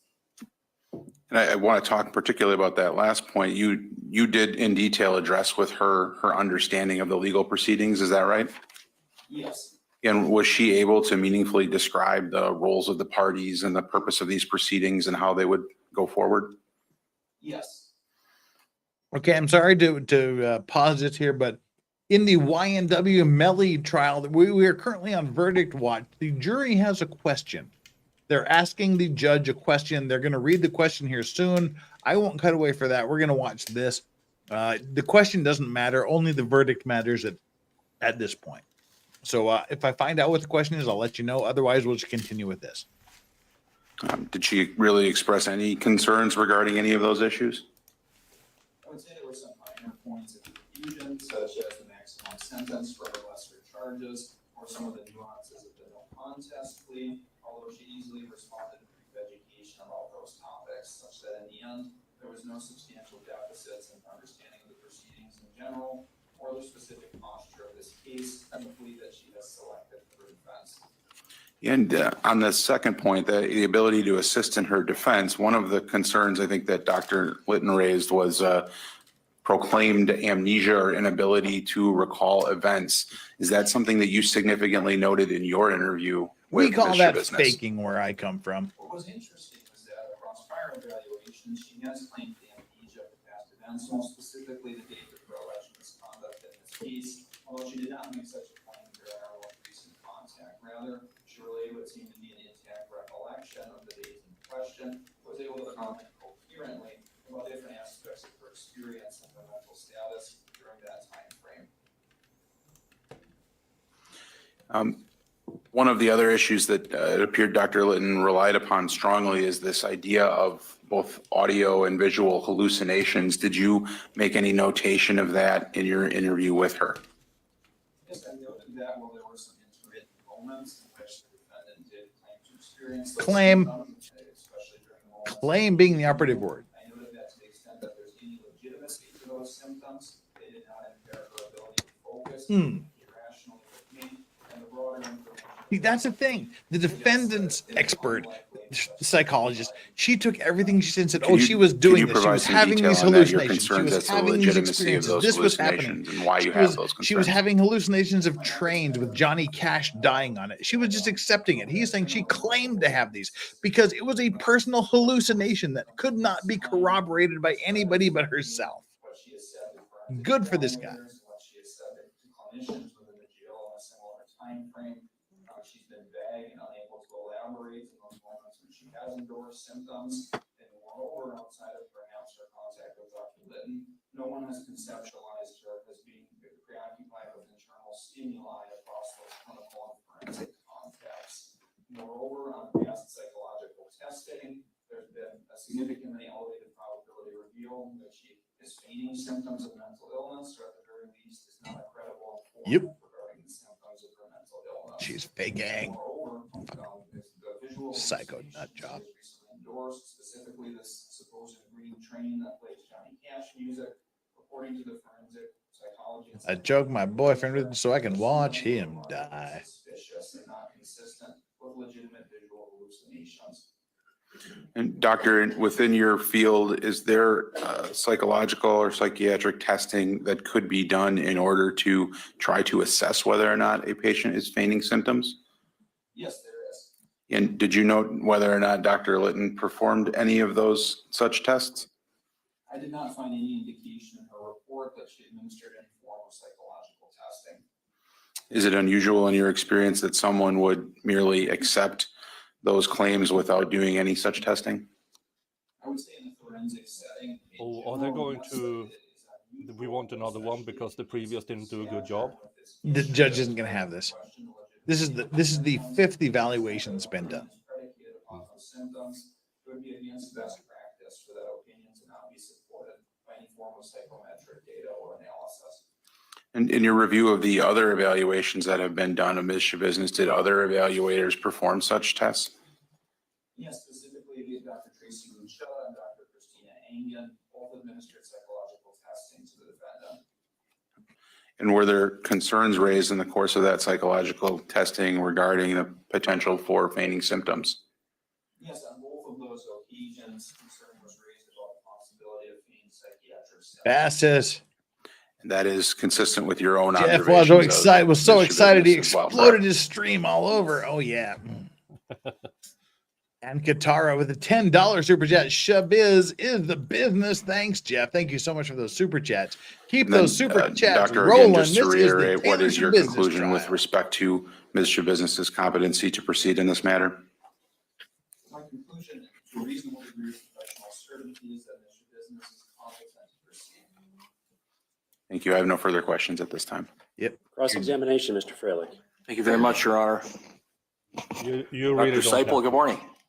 Good morning. So you did a competency evaluation on my client, Taylor Denise Shabusiness, correct? Yes. And you met with her at the Brown County Jail on July 12th of 2023, correct? Yes. How long was that interview? It was approximately 90 minutes. What? 90 minutes. And where did the interview occur? Am I having a déjà vu? Conference room Didn't- No. within the area of the jail. I thought so too, but apparently not. Reception area. And But that's it was already just been you asked. and Miss Shabusiness in the interview room? There was also a postdoctoral forensic trainee with my practice who accompanied Just me what? and was a silent observer for the evaluation. Was that the postdoctoral fellow, Dr. Steven Steinert? Yes. Was that typical practice to have another person like a fellow sit in on We got the a evaluation with lovely you and the Thank defendant? God. Oh, I need to get this. And why is Cyrax a court judge? Did Dr. Steinert ask any questions or engage in any conversation during the interview I'll on July fix her. 12th? She looks like the female version of evil Pee Wee Herman. Was Miss Shabusiness I'd fix handcuffed at the time? Yes, she was. And then MLS she was Washer, also you've got a link. handcuffed to the Use it. floor? Her handcuffs were secured to a I window think, sill. yeah, I think it's on repeat. These are the exact same questions. So she could not get up or do anything, correct? She could not rise from her seat, at least not fully due to those Yeah. restraints. After Refresh. July 12th, after your interview was done, No, it's after it was fine. completed, did you go back to see her again or not? I did not. And basically, is it your understanding that as it relates to the issue of competency, the law, because you've been in the field, that a person is not responsible? Wow, that was like a long time ago. What was that? That was weird. All right. And you've looked at the Bellin records for TAYLOR SCHABUSINESS, correct? That was weird. What the hell was The, that? Bellin health, mental health records with regards to TAYLOR SCHABUSINESS? Yes, I did review treatment records from Bellin that you sent to me. That was weird, huh? Pertaining to 2 episodes of care, one from 2012 and one from 2014. I know that you indicated that you may consider preparing a supplemental report. You didn't do that with Yeah, the regards string to jumped the Bellin backwards like issue, 20 Bellin minutes for records, some correct? reason. Yes, for our correspondence, I advised that if, upon reviewing those records, there was any information that altered the opinion offered in my reports, that I would offer an addendum. And after reviewing those records, there was nothing that altered the opinion offered in my report, so there was no need to offer an Yeah, and that's the zoom into his papers. you. So As to Ms. Shabusiness, that we already she seen it. apparently received mental health services at Bellin Health here in Green touched Bay nothing. from approximately Nothing. I've learned my July lesson. 15th of 2012 to October 31st of 2014. Is that fair? I noted that there were 2 separate inpatient admissions. One that was for 3 days. Jesus, cameraman, Lauren Seaward, don't zoom in on the defense papers. Please do. How many I wanna days in read it. July of Yeah. 20? What date? You said July of 2012 and July of 2014? Yeah, we're behind like 10 minutes for some reason. How long was she at Bellin in October of 2014? It was from October 28th to October 31st of 2014. Was that inpatient admission? Yes. So she had 2 inpatient admissions at Bellin, correct? Drake Yes, did. from the records that I received, it reflected 2 inpatient psychiatric admissions. And would you agree that she was admitted to Bellin Health Psychiatric Center as an adolescent because she had mental health issues, mental health problems? I would say that yes, in a broad sense, there were mental health issues and symptoms that seemed to prompt. We're like 10 minutes and 40 seconds behind. That was weird. Did you gain information that she was prescribed Lamictal, Wellbutrin XL, Abilify, Seroquel, medications of that sort? Yes, those types of psychotropic 1.25 speed. were provided to her within the facility. That she was diagnosed with depression and attention deficit hyperactivity disorder? Yes, those were historical diagnoses. None of which goddamn matter in a murder trial. Nope. Possible with the inpatient admissions of a mood disorder not otherwise specified. Thank you very much. And was it your understanding that as a youth, she was expelled from school? Yes, that is my understanding. Can you explain the mood disorder? I'm looking at a report from Bellin Health that seems to indicate a diagnostic impression, access 1, mood disorder, not otherwise specified with prior history of psychosis. Could you expound on that a little bit for me? Yes, and so from the information I gleaned from these records, it indicated that the admission in 2012 was prompted at least in part by an adverse reaction to the antidepressant medication sertraline. Sertraline is a selective serotonin reuptake inhibitor medication that in adolescence is widely known in some cases to cause paradoxical or adverse reactions such as increased depression, increased MLS Lock Show in the chat. Hello. Boone is adjourned. You win. suggested that it was not until beginning that medication. Hi, Dave. Awesome. Hey, Nick. Ozzy. Dave, bringing the ceiling fan. Yes, in Michigan, it's 1994. Well, that's wussy numbers. Let's watch this.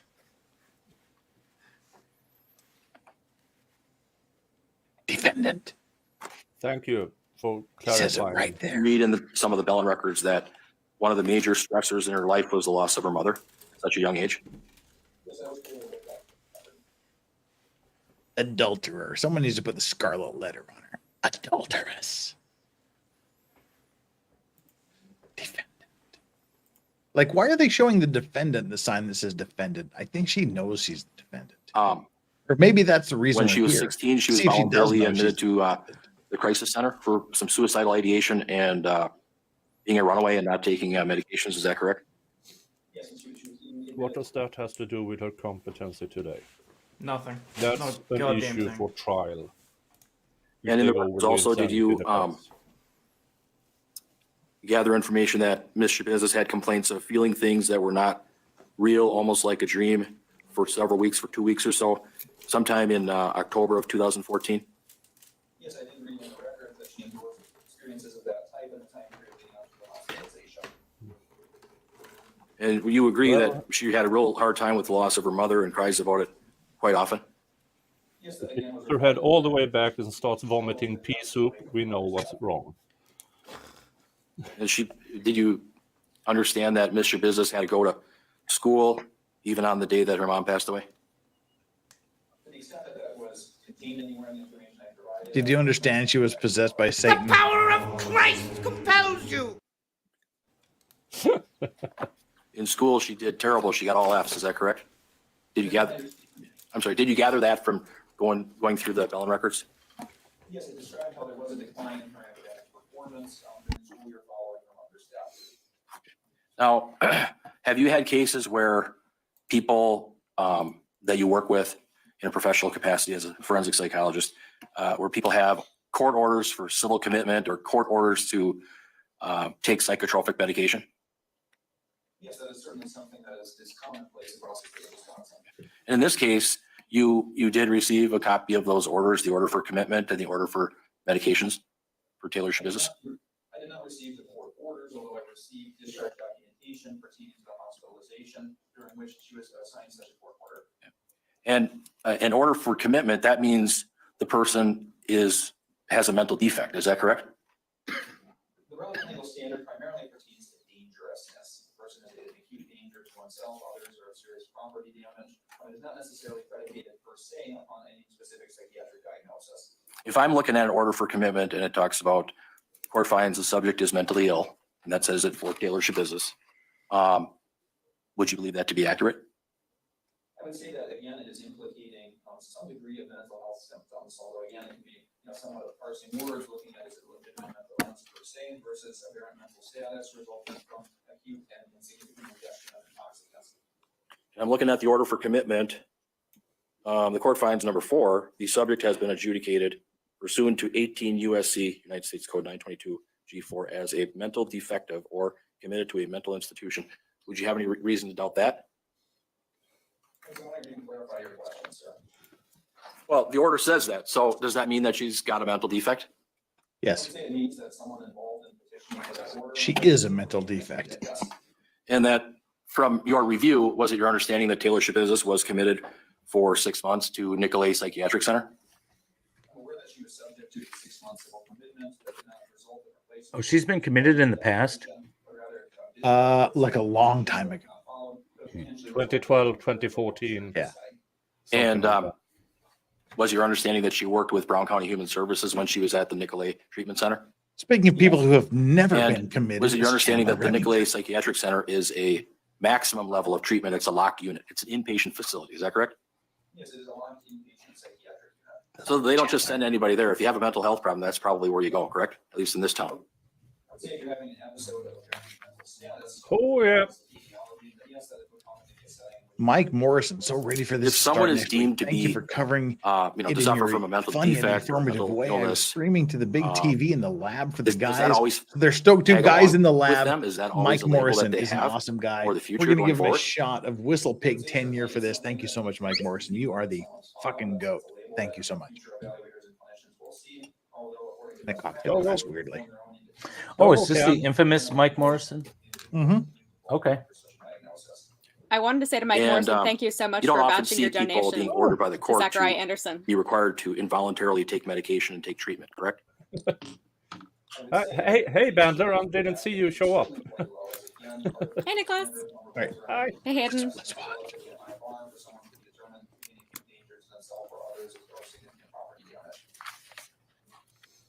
But was it your understanding, at least back in 2021 when Taylor Shabusiness was at Nicolay that she was prohibited from possessing a firearm because of her commitment. Is that true? Objection, Your Honor, just to the relevance of this. Goes to the dangerousness that he just testified to. Which is not at issue here. I said what I said, so that's just my argument. Boom. To sustain the objection, move on, Mr. Fairley. All right. The fact that she was under a civil commitment order and a order to take psychotropic medications, that's a very serious consideration that a psychologist has to take into account when assessing the competency issues, correct? I would say that certainly is an important piece of the defendant's medical history that's taken into consideration, although does not necessarily directly translate on the issue of her contemporary mental status, especially given that at the time of her admission to that facility, she had been using methamphetamine several times per day for several months leading up to it, which would easily explain the environmental status at that time, and presumably is not a factor given her restricted access to intoxicants within the jail at present. You know, as a psychologist, you have a PhD degree, you have a lot of education, a lot of experience with your 800 competency evaluations that you've done. You look at records, correct? And you've looked at the Bellin records for Taylor Shabusiness, correct? Yes. And at least as to the diagnosis for her from Bellin, is it true that at least in 2021, they diagnosed her with bipolar disorder, current episode, manic severe with psychotic features? You remember reading that? Yes, I am aware that that diagnosis was assigned when she was hospitalized in 2021. And that she was even treated with medications like Aristata and Prozacin, correct? Yes. And I looked at did you look at the Brown County Human Services Community Treatment records, which I believe are part of the Nicolay records? You looked at those records, correct? I reviewed the records that pertains to the inpatient hospitalization. So to the extent that there were any peripheral records that did not directly pertain to that episode of care, I cannot necessarily say that I reviewed them. It's true that she was at Nicolay, they say Brown County, but she was at Nicolay from March 22nd of 2021 to April 12th of 2021. Nothing major, correct? just a few little minor things. And in the records, it says, quote, Let's this go back patient and was watch on the Ozzy psychiatric Overlord unit at Brown stream County from before he watches this, go 3/22/21 watch to Ozzy 4/12/21. She has a diagnosis of bipolar disorder and presented extremely psychotic and manic. And then it talks about her situation was complicated by methamphetamine use and also by the fact that she was pregnant, correct? Oh, pregnant and methamphetamine use. Fuck Do you me, agree that's with not the good. fact that she was diagnosed with being bipolar? I agree that that diagnosis was assigned to her as reflected in the records, although providing a diagnosis of bipolar disorder to someone who had very acutely been abusing numerous intoxicants is not best practice, as a bipolar disorder, by definition and by diagnostic criteria, cannot be most fundamentally attributable to the effects of a medical condition or an ingested substance. And so from my perspective, I don't see how those providers could have determined the presence of an independent mental illness separate from the very significant polysubstance abuse that continued up until the day of her admission to the facility. So it's your opinion, you don't think she's got bipolar disorder, correct? It is my opinion that the totality of information available to me weighs contrary to that diagnosis.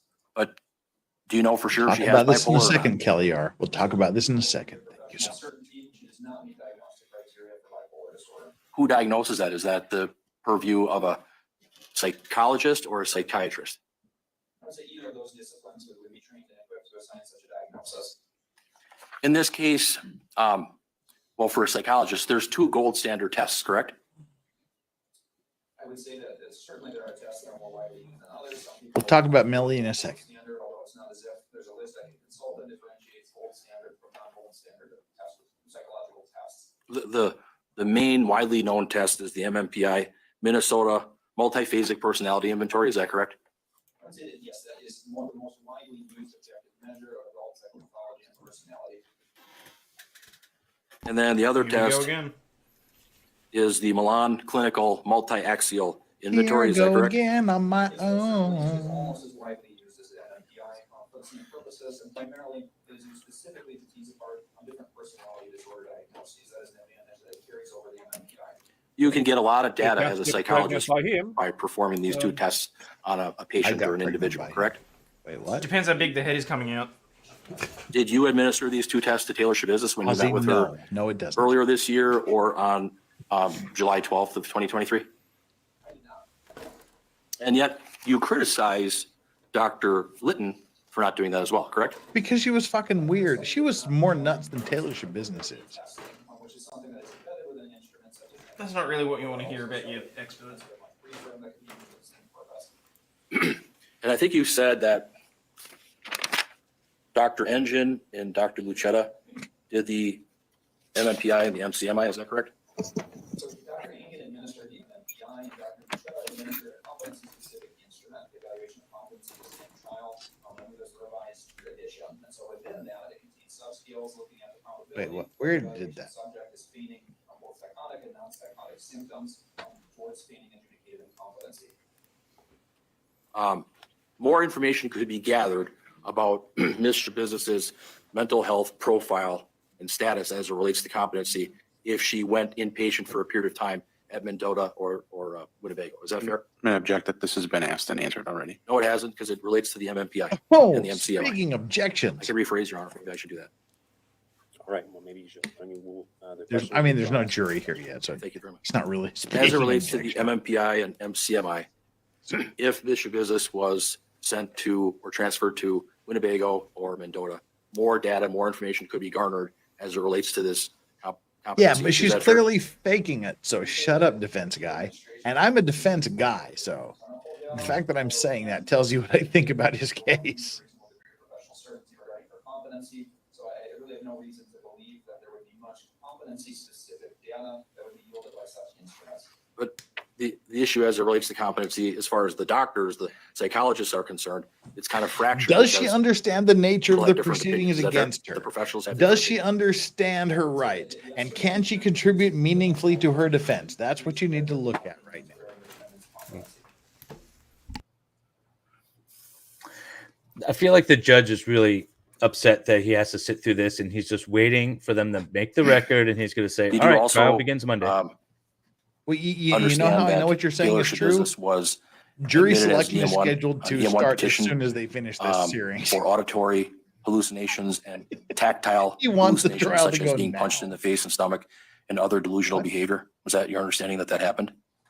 It is my understanding that such symptoms were endorsed upon her admission to the Nicolay Psychiatric Center. Again, I would note that occurred following a prolonged period of heavy methamphetamine. See, it's not just me, MLS Law, who does this shit sort of in the general neighborhood. And she of was at least Wisconsin. telling staff at Brown County that she was seeing the staff's hair fly all around, that she was hearing voices and seeing things like small rabbits and feeling as though a magnet was keeping her in her chair. Small rabbits, That was in the trains reports as where well, Johnny correct? Cash is dying. See, notice how all of the things that they're using to base their And claims she indicated of, that all she wanted to do was just go to heaven. diminished correct? mental That was in the reports. capacity is only things that she can see and testify to. Yeah. Oh, That I has to see be this. I hear substantiated by- this. And did she also indicate that she couldn't think of what was going on in her head and that her thoughts were disorganized? And it only shows when she is having an interview with, yeah. Yeah. I'd Not like to hear in from the between. psychologist. People fake hallucinations frequently, and there are some kinds of hallucinations that just don't occur. So I'd be really curious to hear from the professional whether that is something that is common to a real mental disorder, or if that's something Did it that is indicate, at least, feigning. I'm going to focus on your report. Did it indicate in your report on page 3 that you talked about Yeah, and all this is for trial, not for there was some competence. difficulty or impossibility in parsing out to what extent she got improvement from taking medications, psychotropic medications, versus forced abstinent from intoxicants? Yes, I noted that that was, again, a point of confounding information with regard to her diagnosis. And that she had a pretty significant history of polysubstance abuse, correct? Polysubstance abuse means marijuana, she's a fucking drug hallucinogens, addict and she'll cocaine, take opiates, anything you put in methamphetamine, front of her. heroin, That's what fentanyl, poly correct? addiction means. Yes. Or poly That drug she had use. aberrant mental status and sometimes a tendency to rampage, is that right? Rampage. She specifically attributed that rampaging tendency to acute methamphetamine intoxication. Did she ever tell you that, I'll strike that. When you met with her on July 12th of 2023 for 90 minutes, did you see her smile at times where you wouldn't smile? Did you see her laughing inappropriately? Did you see unusual, bizarre, weird behavior? I would say that yes. MG Law, I tweeted you a link like 1 million years ago. Get in here, bitch. I would not classify that as bizarre instance, and maybe not the fact. Well, of course come she on. did this because it worked with the previous one. Yeah. Right. But she would smile out of context to a evaluation topic, correct? In some isolated moments, yes. This magic moment. Ever think that she's doing that just so she appears crazy? It's not hard. Did you see any evidence of psychosis at all during Well, your notice contacts how with her she's not doing on either anything occasion when you now met that with her? remotely seems crazy. No, she's just kind of sitting there. Totally normal. Well, as normal as you can be, considering the things that she has done to humans. You did a report to the She court. has handcuffs on, around her November waist 18th of and her feet 2022, are correct? shackled Competency right. evaluation. Yes. And then in there, you indicated, page 5 of your report, that you indicated, in effect, her current endorsement of psychiatric symptoms appears illegitimate or, at the very least, exaggerated. Correct? Yes, that is what I wrote in that document. So is it fair to say that you don't know if she is suffering from some kind of a mental disorder, or if it's feigning or faking? You can't say 100% what it is, correct? I would say, again, to the totality of available information as available to me at this time, the reasonable degree of professional certainty, I can say that there is no credible evidence of her laboring with a severe mental illness, such as bipolar disorder or schizophrenia, which are typically the types of psychiatric conditions that would in and of themselves have the potential to render someone incompetent to proceed. Wow.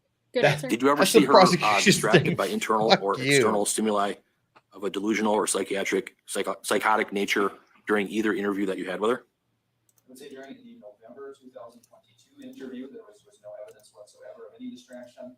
During the current interview, there was a moment in which she Oh my God, I forgot the doggo cam. Sorry, guys. trained within the room. We need dogs.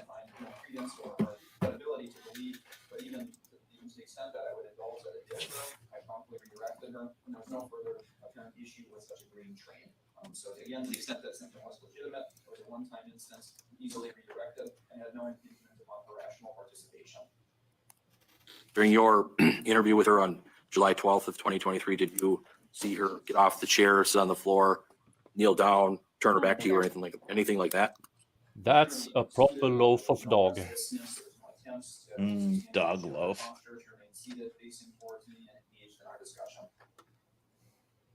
When you met with her, did she ever say that she heard voices at all?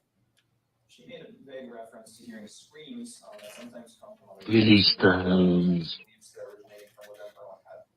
Did she indicate that she was suffering from nightmares at all since being at the jail? Well, she should have nightmares because she fucking choked her boyfriend out and chopped him up into little bits and sucked his cock and shoved a dildo up his ass for 3 hours after he was dead. She deserves some nightmares. But what do you really think? Please don't demonetize me, YouTube. That's really what happened. Yeah, Jeff, you might have some problems with monetization for these particular stories. Weirdly, okay, they're done. Your Honor. I think early on in the Weirdly, 2 days cross-examination, ago, you were our asked a reading of question the about criminal having complaint, we are postdoctoral fellow completely accompany you in the monetized. interview. Is that correct? Hopefully that sticks. You were asked about the appropriateness of having someone else present during an interview. Did you note in Dr. Litton's interview whether anyone else was present? Yes, according to that document, it suggests that defense counsel was present for the entirety of that evaluation. Based on your experience, 7 is that minutes consistent with behind. best practice? I would say that is a highly atypical arrangement for forensic mental Oh, defense counsel. Why is that? And so when a third party, when I say a third party, I don't mean a silent observer that was there for training purposes, because I have no reason to believe that a postdoctoral fellow being present had any influence. That's pretty Meth apt. head Mona Lisa. Someone with some form of Wait, who's meth head Mona Lisa? Shabusiness. Yeah, Oh, okay. I see it. fundamentally impossible All right. to what extent that person's presence and or influence might have influenced the Girls just want to have fun. Oh, girls In just fact, from your wanna review of have Dr. Litton's report, does it appear that fun. Mr. Freilich was actually Captain asked at some Lou point during the Albano. interview to participate? I would object to the form of that question, Your Honor. It's in her report. One question was asked. I didn't ask to be there, but the problem was that the chair got Mr. Freilich testifying, he's not been sworn as a witness. The objection. relevance. Overruled. You have the question, Doctor? Please be repeated. Just asked, I think, whether or not from Dr. Litton's report, you were able to observe whether or not Mr. Freilich was actually asked to participate at a point during the interview. Yes, it did appear from my reading of that report that during the interview, he was asked directly about his impressions of the defendant's competency. And that was done in front of the defendant? Again, according to my reading of the report, it does seem that it was done in the room while the defendant was still present. You were asked a question about medication noncompliance and whether that might have an impact on someone's mental state. Did you observe in the jail records from the recent time period, end of 2022 to present, whether or not Ms. Shabusiness had been compliant with taking any mental health related medications. So since the end of March 2023, Moaning Lisa, great Simpsons song. Moaning Lisa Blues. And based on your review of those jail records and your conversations with Ms. Shabusiness, has her non-compliance with medication appeared to significantly impact her functioning? I did not notice any appreciable change in the record. No, that's Tom Allen, but straight. Yeah. Yes. Becoming non-compliant with medications. Really, her baseline behavior remained unchanged even after the medications were discontinued. Is that significant to your analysis that when she's not taking medication, her behaviors don't appear to get any worse?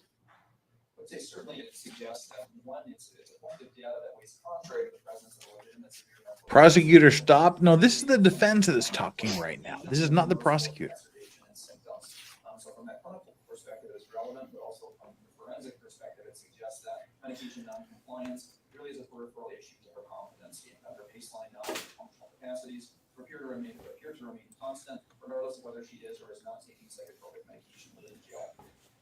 Then, Doctor, you were asked extensively about the stay in Nicolay in 2021. Oh, that's the prosecution. Where she, I think it was March of 2021, where she arrived. It is the that was prosecution here. about a 21-day stay, is that correct? Yes, I noted that it was approximately 3 weeks. And it was indicated both in the notes and through other information that's available that Ms. Shabusiness had significant methamphetamine use prior to that hospitalization? Yes. And did you note a significant change in her behavior from the first part of that stay upon arrival and to her behaviors at time of departure from the facility?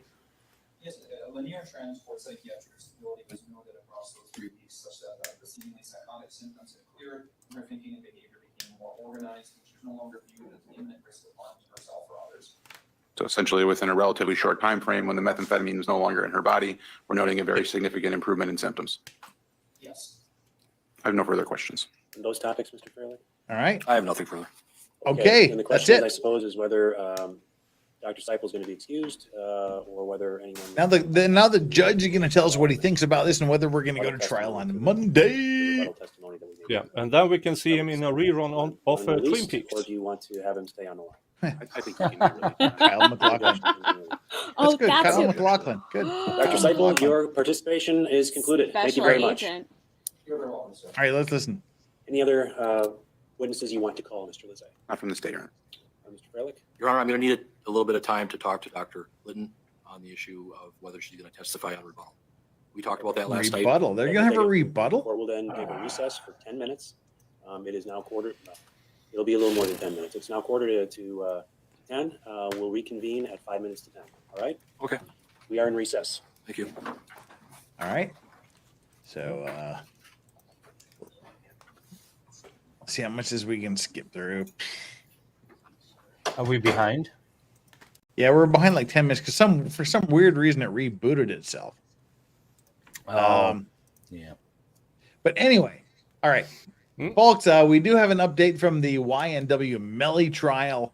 The jury, they had a question. They wanted to know what the witness Courtney somebody or other testified to. And the prosecution pointed out that there is no witness named Courtney anybody. And they suggested that they bring the jury in and tell them that there is no witness named Courtney anybody to testify, and ask the jury to clarify who they're talking about and what they want to hear. And that's what the court has decided to do. So there was just one question from the jury, and it was like, what did this person testify to? And can we read the transcript? And the court decided to bring the jury in and say, we don't know who you're talking about because nobody with that name has testified. Oh. Weird. Seems like they got their cookies from a special place. Hey, So, all right, Chandler you're here from Remington. that guy. Chandler Remington.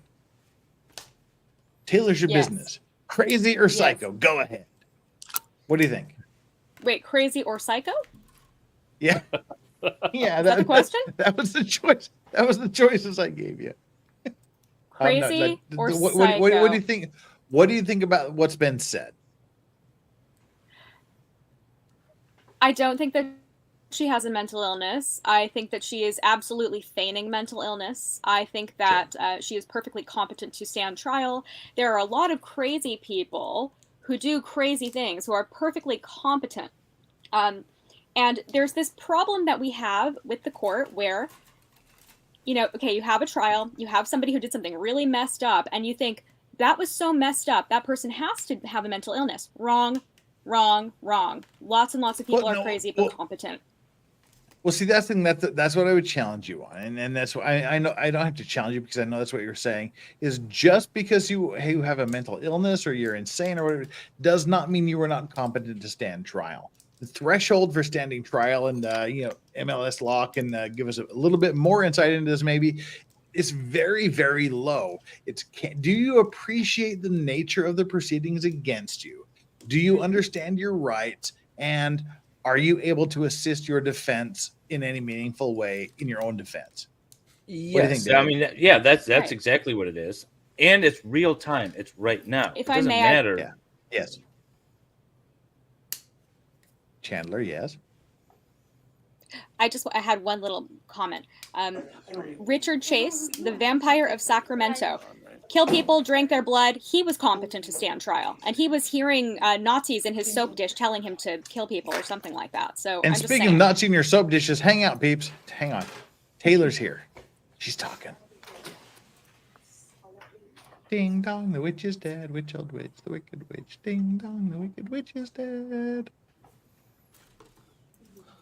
Competency at trial is a separate issue from insanity defense Yes. at trial. All right. Apparently, her lawyer's not there. Nothing's happening. So let's continue with what we've got going here. Wait, what the hell just happened? Never mind. We'll go back. That's not what I wanted to do. All right, we'll just kind of keep this pause here. We'll let her have her little mug here. So you were saying, Chandler, yes, and that's what we're saying. That's that's the difference. Just because you're crazy does not mean you're not competent to stand trial. right. I wanted to hear from David. David. Well, so I mean, the underlying issue is whether or not right now she is able to understand the nature of the charges against her, consequences, and things like that. Right. And it's, this was developed not for people like her or for people that are serial killers. This was developed for people who have severe mental health retardation or things like that. And that's what you're really, but that's really what you're looking at. Oh, yeah, you're This right. one kind of not abused, because I don't think it works very often, but people have been trying to use it to say, oh, my client, look at the heinousy of this crime. Obviously, she's not in her right state of mind, and they've been trying. And that's the thing. And the psychologists, they have tests that they perform that are specifically designed to determine whether or not someone is faking or not. And then we saw that in like the Amber Heard and Johnny Depp trial, where the psychologist that testified on behalf of Johnny Depp said that they did this test to see whether or not she was malingering and whether she was faking it, and she tested so high on the malingering MMPI, scale. the Minnesota. Yeah. Yeah. She's tested so high on the malingering scale that they couldn't even measure how much she was faking this. Well, and there then are like questions. Yeah, go ahead. The defense is expert to say, well, she threw a chair at me and I've never had that happen. Therefore, she must be not in her, able to understand what's going on. It was just, all of that argument was nonsensical. I didn't really. No, but David, isn't that an indication to you that she's faking? This woman who literally deals with hundreds, if not thousands of people over the years, has never in 32 years had someone who is legitimately mentally disabled, mentally ill, mentally incapacitated, or diminished capacity. Nobody has ever thrown a chair at her in 32 years. But this woman here throws a chair at her. Doesn't that tell you she is the one, the odd woman out? She is the one that's faking it. Yeah. I mean, I guess you could argue it both ways. I just think it's, the question is really, are they of their right state of mind? They might be angry. They might be just, malcontents, but that doesn't mean that they don't understand what's going on. Can they actually understand what's going on? The difficulty is, as far as I understand, she didn't talk much, right? In either assessment.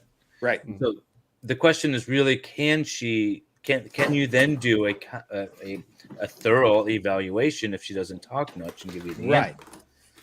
I think that's going to be one of the fundamental issues, not necessarily issues. Well, that's one of the things the other psychologist for the defense said. Is like, ooh, she refused to talk to me 3 times. Ergo, Therefore, she's nuts and she's out of her mind and she's not competent to stand trial. She understands what the judge is. She understands what the judge's role is. She understands what the prosecutor is and what his role is. She understands what the defense is and what his role is. She understands the charges against her. She understands the severity of the charges against her, but she didn't talk, so therefore she's crazy. Can I just say about the chair incident? I just wanted to speak to that. I think that speaks to her very clearly understanding what is going on and her thinking, I have to do something to get out of this. She knows what's happening around her. I mean, I know that I'm not a psychologist, and I know that the competency, standards are not something that I don't know them like, by heart. But if you have somebody who's going into that kind of situation and you see them doing something extreme like that, it means to me that that person understands the gravity of the circumstance and that they have to do something quick to make themselves look crazy. Yeah, well, that's what I'm saying. It's like she's never had a chair thrown at her in 32 years. The hundreds, if not thousands, of legitimately and crazy, insane, diminished capacity people, whatever, however you want to phrase it, however you want to call them, never have thrown a chair at her. But there's someone who might be going, all right, I need to appear crazy. What should I do to appear crazy? Flash my tits to the judge and throw a chair at my guy. Yeah, that'll do it. Yeah, because for the first three times, the odd thing out. First. Oh wait, the judge is back. The judge is back. Hang on. I talked to the defense expert, Dr. Litton. Had an extended conversation with her last evening, and this morning after we took she's our fucking break. Useless. Oh no. What? I need 1 minute. You talked to her yesterday, so you need 1 minute now? Wait a minute. He's discussing it with her. Doesn't that show competence? It does. That's what I was going to say. It's like, okay, this appears that she knows what she's talking about. She's not completely insane. She's able to help with her defense.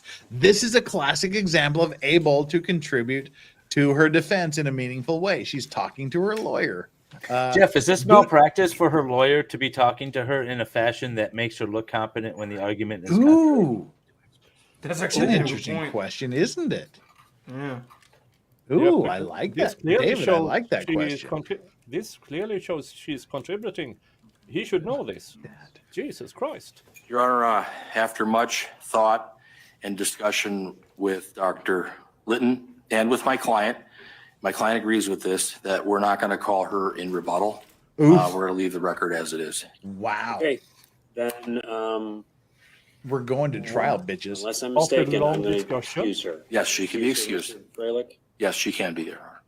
So the judge is saying, all right, you're sure we never have to recall that weird, crazy Dr. Litton, you are Spiegel chick excused. again. Thank you very much for your time. This is, wow. Okay, then I will turn to the state.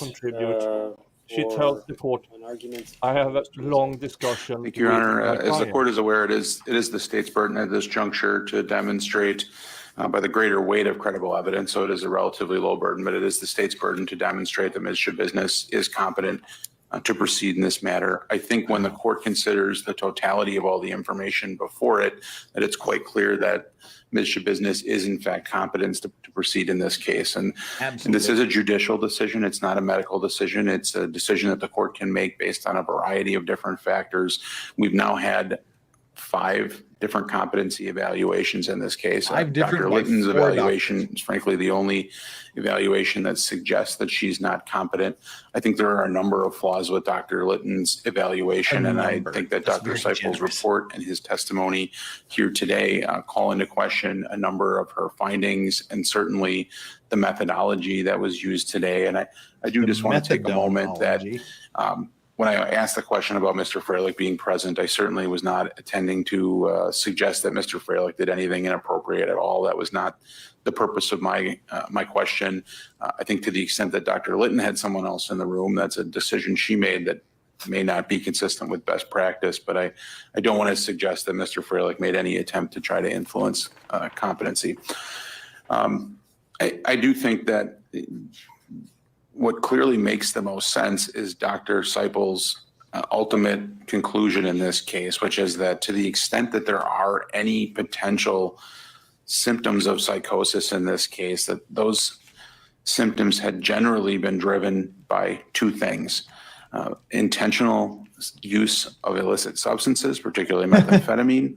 She's and then psycho because she's a volitional drug conduct, addict. frankly, Dang it, on the part of Ms. I gotta hit the Shabusiness. head here. And Don't of course, as get the me court is to deleted. Let me consider, know it what isn't is. I'll just be right does back. she have a mental illness? Does she potentially have some sort of symptoms that may in some way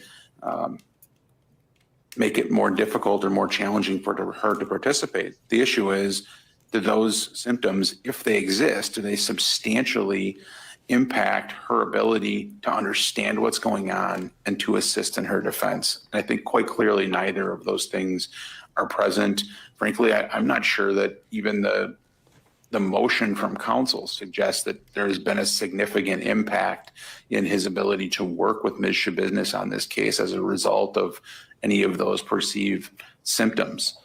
And in the interviews that she's had with all of the clinicians, she appears to generally understand the concepts, the legal concepts. She knows who her attorneys are, what the role is. She knows what the state's role is. She knows what the court's role is. She understands what she's facing, why she's here. And she is able to pretty substantially describe the facts that put her in this position. And the court is able to consider all of the facts and circumstances that are available and its own observations of the defendant at counsel table, of her ability to sit through lengthy, complex motion hearings without disruption, and apparently to assist her attorney throughout that process. And Mr. Freilich's ability to communicate with her quite well. It does appear that she and Mr. Freilich have developed a quality working relationship and that she's able to assist him in this process. I think when the court evaluates all of those factors, that it's quite clear that the state has met the burden by the greater weight of credible evidence. That Ms. Shabusiness is competent to proceed in this action. Okay, thank you. Mr. Freilich. Thank you, Your Honor. The law, Wisconsin law 971.14 subsection 3 of the Wisconsin statutes indicates that no person who lacks substantial mental capacity or understanding of the procedures to assist in her own defense may be tried, convicted, or sentenced for the commission of an offense so long as the incapacity endures. We have a young lady here, Taylor Denise Shabusiness, who does have mental health problems. Yes. She's been at Bellin Psychiatric Center for mental health treatment. They said that she had bipolar disorder with psychotic features. She's been to the Nicolay Psychiatric Center for a commitment. What? 6-month commitment order. She was there for about a month, but she was under a court order for commitment that was filed April 1st of 2021. And that she was deemed to be mentally ill.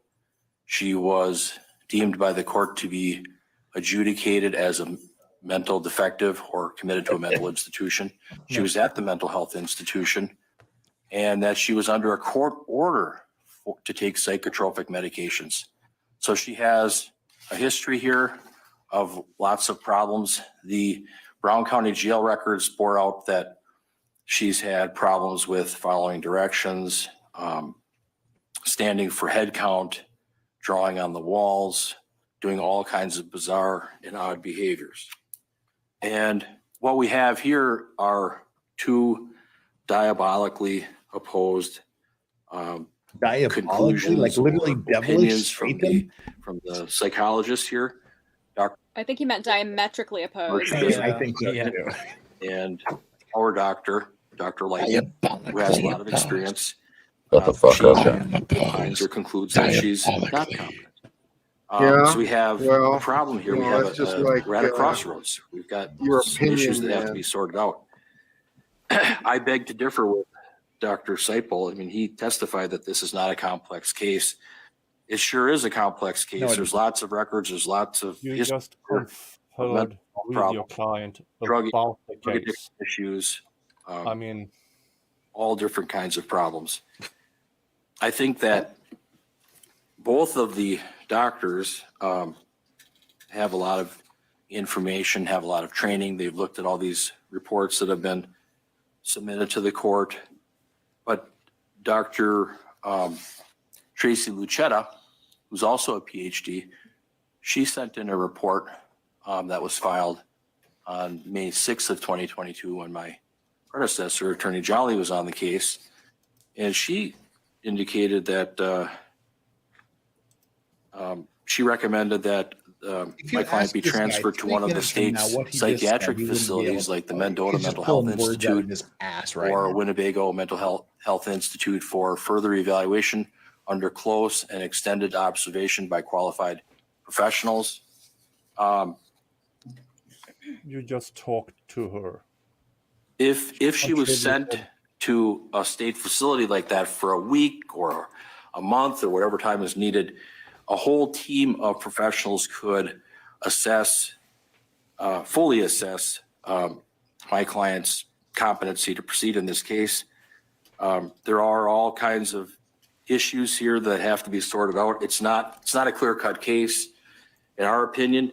And I would argue that you got till Monday to sort it out, bitch. Interview by Dr. Seipel with Ms. Shabusiness, I don't think that is going to be able to be enough time to really fully understand and address the issues in this particular case. Do not fucking delay this. You know, Dr. Seipel didn't do the MMPI or the MCMI. Just as you are going to Texas. Dr. Lighton did not. Shut up, Dr. Engine apparently did. I also want to comment on the issue with Dr. Lighton. She's already pleaded insanity. And I know that there were concerns because the chair was thrown at her, and she's an older lady. And so I sat in.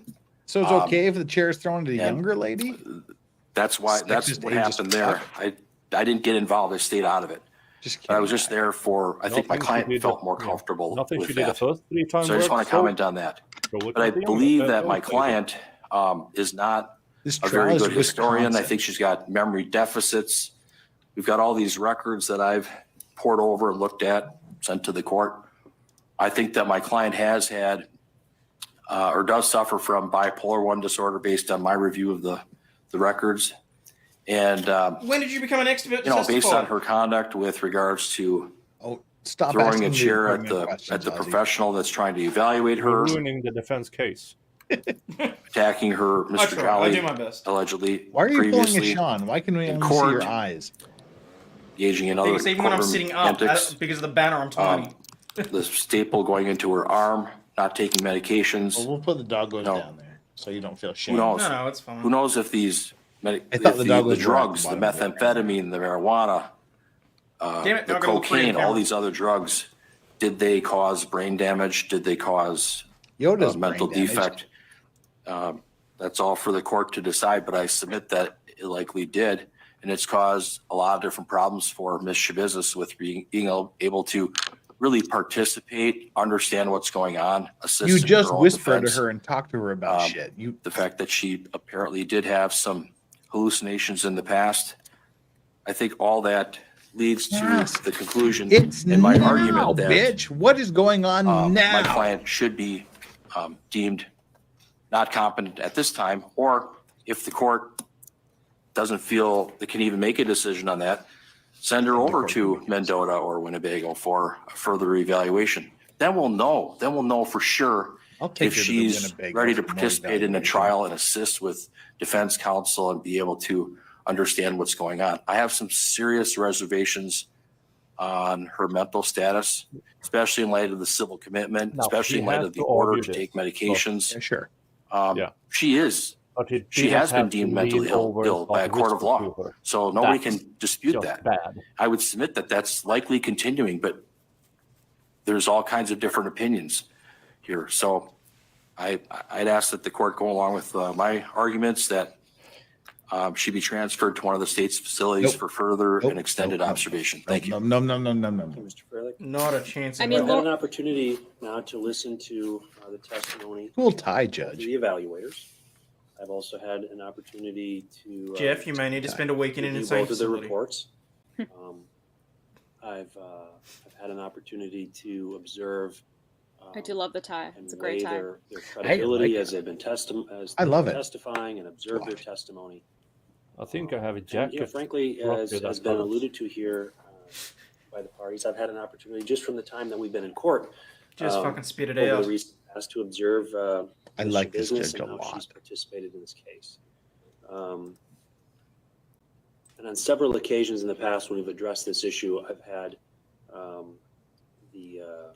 I've reviewed the history, and I'm not going to review the history of the competency process that's gone through here in this case again, because I've done it several times. Yeah, exactly. This judge wants this trial to go I want to forward. highlight a few things, and that is that on 3 separate occasions, this court has ordered, has tasked the Wisconsin Forensic Unit with assessing Ms. Shabusiness' competency. And I know there's been I hope they didn't use other the evaluations that have been conducted as well. But in the first one, Dr. Collins really cautioned the court to maintain vigilance on this issue throughout the case. And I have done that. I have done that. And I've listened to the requests for various occasions to have more competency evaluations conducted. On a few of those occasions, I've denied that request. And then this time I granted it because Dr. Lighton came forward. Really, each of these evaluators has a different opinion. Dr. Lighton's opinion on page 2 of her report is, quote, "My opinion also is that to a reasonable degree of psychological certainty, Ms. Shabusiness is not competent to proceed to trial," close quote. Now, Dr. mind Seipel, you, as he he's been testified here evaluated today, by has 4 an opinion different directly to the contrary. evaluators on 5 occasions. 3 of the evaluators on 4 occasions have found that she's competent to stand trial. Only one, coincidentally, the one that was paid by the defense, has found that the defendant was not competent to stand trial. Is competent to proceed. And Well, I Lori offer that Vallow was opinion found to a reasonable incompetent. degree of professional certainty. He just Later found her deemed competent competent. right now. For the court's adjudication. He just found her competent right now. In analyzing not only their testimony but the reports, I parsed through the reports, and frankly, it's actually difficult to parse out and unwrap Dr. Lighton's report regarding which piece relates to the NGI and which piece relates to the competency. Some things I want to just address regarding Dr. Seipel's report that I find meaningful, that I find insightful to me. I'm going to read a couple of those things. On page 14 of a report, he addresses Tina, we'll talk about this in a minute. This is a very important issue. We will talk about this as soon as possible. Very relevant. He says, quote, "Her commentary occasionally waxed somewhat provocative, for example, sexual or otherwise graphic. However, such comments were not directed at me in any form of threatening or solicitous manner. Rather, she simply..." The judge did get to see your titties, so, bonus for Thus, I him. either ignored such comments or matter-of-factly acknowledged them before continuing with my line of questioning. Through such an approach, I was easily able to sustain Mr. Business in rational, reciprocal, forward-moving discussion. I'm so The disappointed. replies were almost always relevant, albeit not always forthright. I wanted. And she was easily redirected and responsive to prompting when needed. Moreover, in the few moments where she was evidently confused by questions, she easily benefited from simple accommodations such as repetition and rephrasing. Her expressed thoughts were consistently organized. I detected no credible delusional beliefs, finding claims such as that. Tits are tits, man. Any kind of tits. We're rocking tits. Just Entirely tits. lacking in credence. I found that relevant. It was a direct reflection of what the doctor experienced when he was interacting with Ms. Shabusiness. In another portion of his report, he notes, in any event, there was no evidence whatsoever of Ms. Shabusiness being distracted by any form of hallucinatory phenomenon. That's on page 15 of his report. Just summing some of the highlights that were also gleaned during the testimony. Page 16 of his report, he notes that Ms. Shabusiness indicated that she can assist her attorney in her defense by giving him all the information possible. Thus, she offered that it is important to be forthcoming with defense counsel. So she's able to help me. So he's able to help me. He can't if I don't be honest. Indeed, she stated that she has been honest with the attorney. Don't talk to the fucking cops. If there's one takeaway from this, don't talk to them. Even if you are covered in blood, the report goes just on say, in get the another fuck off my location to property. indicate, quote, "When considered in that light, there simply what is to no say. reasonable basis on which to conclude that Ms. Shabusiness lacks capacity to behave appropriately and communicate rationally, given that she has now twice clearly displayed such capacity. lessons. He goes on to indicate, quote, she has no That's a good difficulty idea. grasping the roles of relevant courtroom personnel and the adversarial nature of the criminal proceedings. Again, I found all of those to be very insightful and credible. They seemed very credible. I've weighed the credibility of each of the experts regarding this topic of I hope competency, so. and I find those observations to be credible. From Dr. You know damn well Seidel. they're going to be pixelated. And I've observed Ms. Shabusiness. Jody Arias's interacting asshole with her wasn't attorney. Obviously, I pixelated. can't hear what they're talking about, but as I sit up here, I can see That's everything exactly that's this. in courtroom. That's what her. I can see That's the them sound her interacting, asshole made discussing. too. Ms. Shabusiness indicates she thinks she can work with them. Jeff. She understands what the courtroom procedures and players I'm are. sorry. There's been occasions of Cancel me now. inappropriate way too behavior, good. which Dr. Seipel indicated on testimony here that he was fundamentally unable to rule out. Jeff, you've been watching a lot of these hearings. Is it typical for the Satisfied judge based upon all and the the evidence I've attorneys received to that talk as much as they greater are? weight of the credible The evidence. judge is laying a very, very and my assessment of the detailed reason for credibility is why included in he that. is The going to greater find weight of her the credible competent to evidence stand supports the trial. finding that Mr. Business is competent to proceed to trial, and I'm going to Yep, he just found her competent to stand trial. that's We're the going ahead on decision of the court. July 24th. And for you who don't want to know more about Jody competency Aris, hearing, that me and case, David this are case, doing streams on Saturdays and Tuesdays. The jury selection is scheduled to begin at 1 o'clock. I believe the jury was requested to report at 12:30, so they should be ready to go when all of us are sitting at council table Hey, at 1 waifu o'clock crown. up in branch 1. And I want to just cover a few topics baby, what's before we shaking? break. I alluded to this before, but I'm confirming it for the parties now. I'm going to seat 4 alternates in this You won't case. show her titties? Okay, That's yeah. a lot of alternates, but So he wants. Usually I they don't have wanna 2 alternates for run into trials. troubles The judge wants 4 for the sake of alternates not for this having enough trial. alternates. You can kind of Just understand. So to we're be going on to the have safe 4 side. alternates. He wants 12 jurors plus 4 That alternates means, for in a light total of of the 16 type of jurors. case this is, It could be a long trial. and in light of the I could fact see that people It's only dropping gonna- out if it gets it's too 4 days. graphic. one more I don't know. strike for every alternate, That's what I'm scheduled thinking. each side would be getting 10 strikes. Monday through Thursday with I think the jury statute requires deliberations one more being strike. Friday. If the court is going to have alternates, I don't think it has to be per alternate. If he's selecting 4 alternates, he's expecting this to go longer than 4 days. That's my opinion. It's only scheduled for. It could be the details of the crimes as well. Number of jurors. I'm expecting at least one of the jurors to lose their lunch. Yeah. No, see, that's the thing. Yeah. He wants this Attorneys trial to address go forward video. so much. He wants As far nothing as to the stop reaction. this. So I think he's Video giving a was very buffer lengthy. of A lot of it alternates. had Yeah, He that makes said sense. since February he nothing wants going this to on. go in July Mr. with nothing to Saunders stop it. requested that I simply watch the part of the interview, and he submitted the timeframes. Mr. Freilich requested that I watch the entirety of the video. We I guess the score. question is, They showed is that issue all addressed? her holes. Mr. Saunders? This morning, I was finishing getting a redacted copy, not only the dead portions, but also the portions that were moved and essentially stipulated out.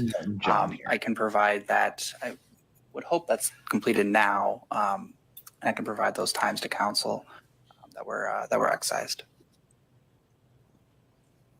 Just answer your phone or shut it off. I'm gonna monitor that rule as we go forward. Oh no! Everybody needs to make sure when you walk in the courtroom, I've entered an order that there's going to be. That no was a cell judge. phones. I don't want to hear your fucking phone one more While fucking we're time with in a this couple of fucking exceptions, trial, in the order that I prosecutor. published. Make sure you got That's your a phones off. that's serious. Back to you, Mr. This hope is that was someone in the 2023. I guess I don't want to run into a situation. This is where 2023. we're How do you know not to turn off your fucking I got phone? the times from Mr. Saunders, and I don't agree with him because I want to know if you don't agree with him ahead of time so that we can address it. Mr. Fraley. Well, what I think I could do is maybe meet with Mr. Saunders and Mr. Lassay and then talk about it, see it, and then make a decision on that. But I got to see it first. Good. That's what I'm trying to prompt because we'll have that video wouldn't be offered into evidence until sometime next week. So you'll have the whole weekend to talk that through, but I want to make sure that that conversation is going on so I don't have a jury I sitting like this. waiting while we work Me through too. those issues.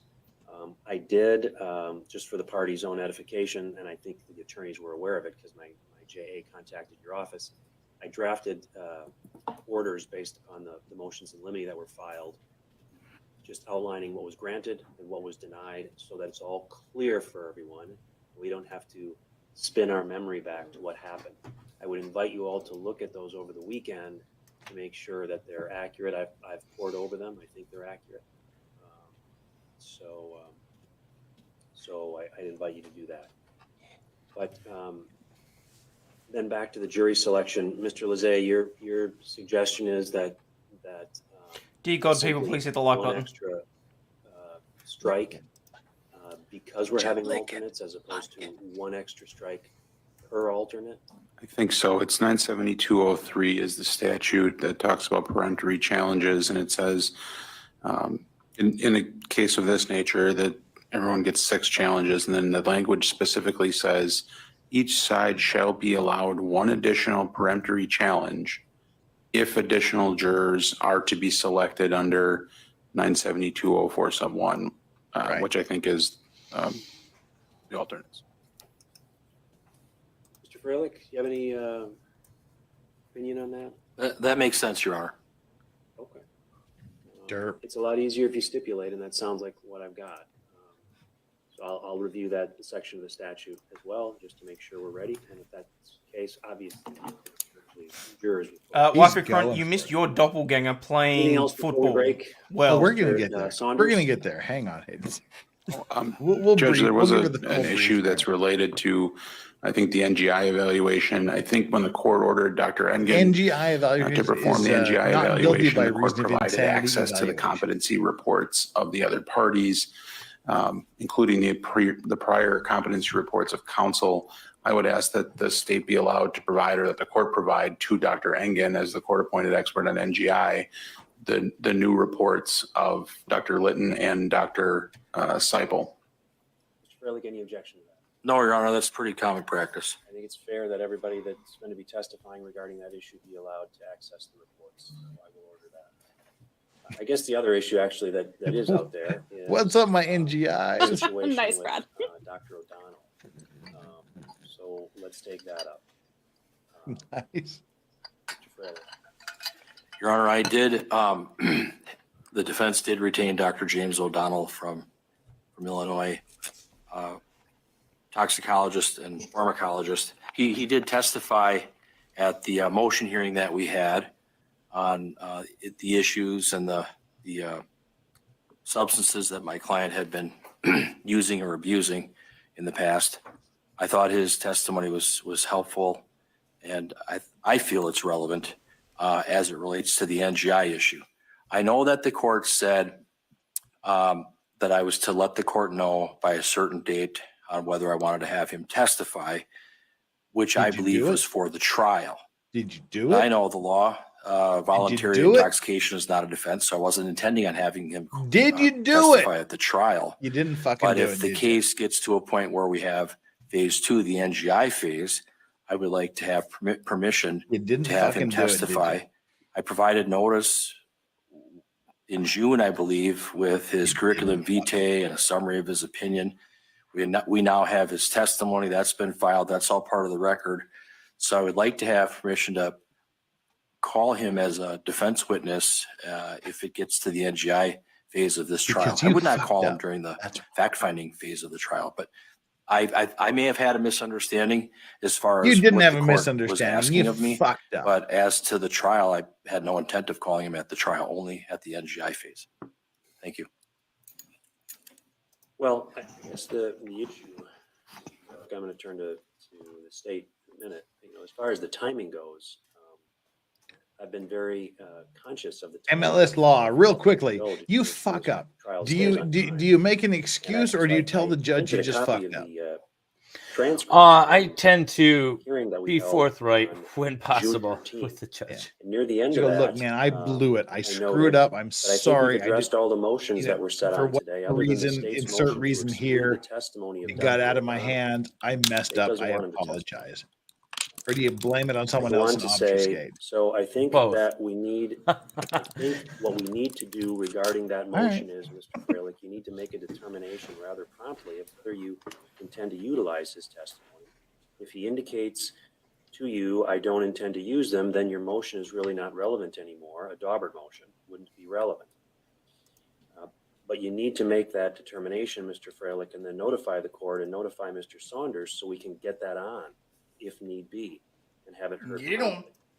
So I'm trying to think of a deadline that would be appropriate. Get it on. And I'm thinking if I gave you a week, you could assess whether or not this was a piece of information that you want to use at the trial and notify everyone of that fact. Obviously, you need a little more. If you need a little more time, let us know. But I'd like to hear from you by the 20th. And then you responded, could I have until either the next Thursday or Friday? And I gave you until the next Friday at noon. And I indicated, so I'm not going to give you until the close of business on Friday because we'll lose a weekend of scheduling. Right. And what we have now is This judge wants to go to trial so bad. He's not letting anything stop him. I don't know if they're asking for a Daubert hearing, but I don't know when. Well, fuck Daubert and his hearing. You know, as far as the trial is one whole piece. It goes in two phases. But if you're suggesting that Dr. O'Donnell is going to be testifying, they're objecting. And so the court's in a little bit of a bind because the jury's coming in 2 hours. But Mr. Saunders. Yeah, so obviously there's the issue of the Daubert hearing. I guess the state's concerns are twofold. First, if we're calling Dr. O'Donnell strictly for the confines of what he's previously testified to at the motion hearing on the 13th, not only is it in the state's belief not relevant for the first phase, it wouldn't be relevant for the second phase either, because a voluntarily ingested substance is not a mental disease or defect. Well, so if we're looking at the confines of prior testimony, Good Tom Petty song. I don't believe there's anything relevant to the second phase either that Dr. O'Donnell could testify to. If there's things counsel wants to explore, and I don't think it's clear from the notice. Or I think it looks more like Quentin there are Tarantino. additional areas to explore. We would have concerns then about Dr. O'Donnell's ability to testify and provide relevant information that he's qualified to offer if we're going beyond the scope of that prior testimony. So those are the state's concerns and why we asked to exclude Dr. O'Donnell. Your Honor, in, I believe it was June, quite some time ago, I provided a very detailed notice of intent to present expert testimony. Was it Dilbert here? I filed it. Inside of your boss's quite thick with the CV and a summary opinion and all of that. We had the motion hearing. I mean, the state, the prosecutors had a chance to ask all the questions that they wanted to That one really got you, Jeff. Dr. O'Donnell. Dilbert They have the hearing. transcript. I I'm just- sure they've read it. I've read it. Dilbert hearing. It's in the record. I mean, in fairness to me, I would argue we don't need a Daubert hearing. We already had it. We already kind of had it. But the other thing, You were the is, one that with wanted Dr. the Daubert Christina hearing. Engine, I wasn't the lawyer at the time. I don't know if she testified. I've had no chance to do a Daubert hearing on her. I've not had no chance to question and cross-examine her about her report and findings. And so I'm at a disadvantage. We're all should be on a level playing field. And I know the court said that, but in my opinion, I thought you were talking about the trial. I was always thinking about the NGI phase of this case. And that's where the relevancy, in my humble opinion, that's where the relevant testimony would come in with Dr. O'Donnell. The other thing is, Your Honor, was the funding. I mean, I got the funding for him to come here and provide testimony. This guy is just with doing regards to everything he can at this point in the motion time to hearing. extend this I had and to to get get this permission. hearing delayed.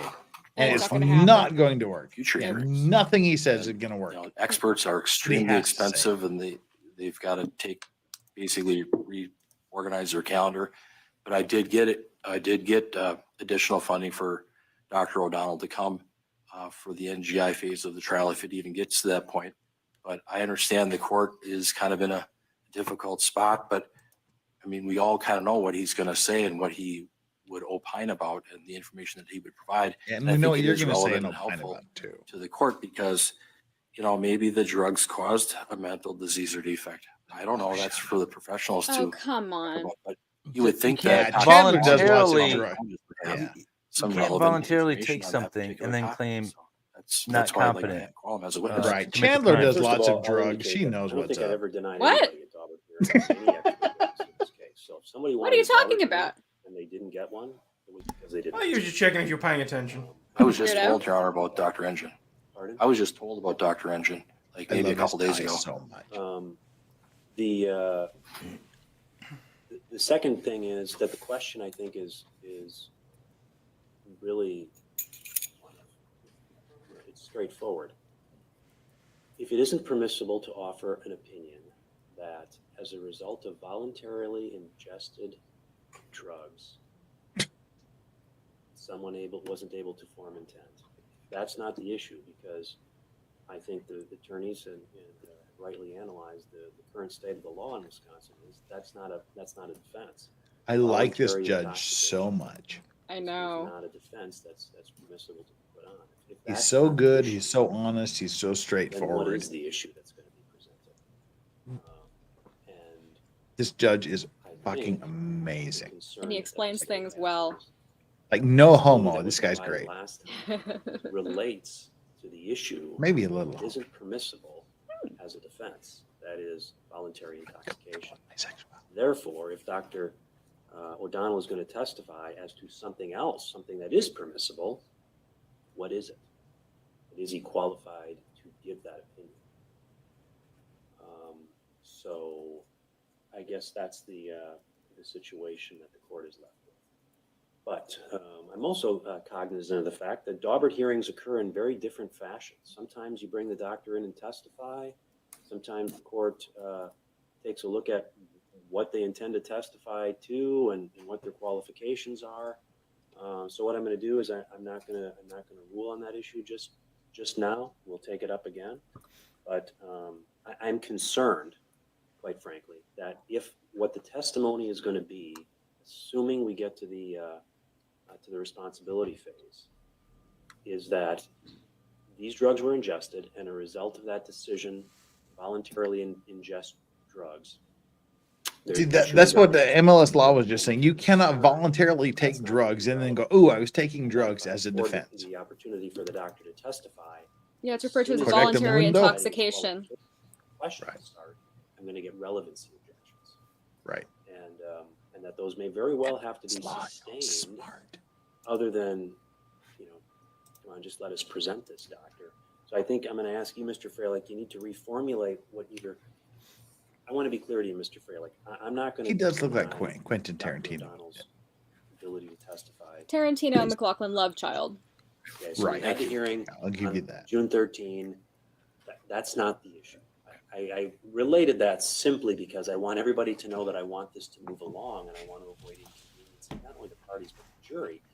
And if there needs to be a Daubert hearing, I've got to figure out when I'm going to get it done before the jury trial starts. And I'm going to start the jury trial on Monday morning. Yeah, so go I simply related that for that issue.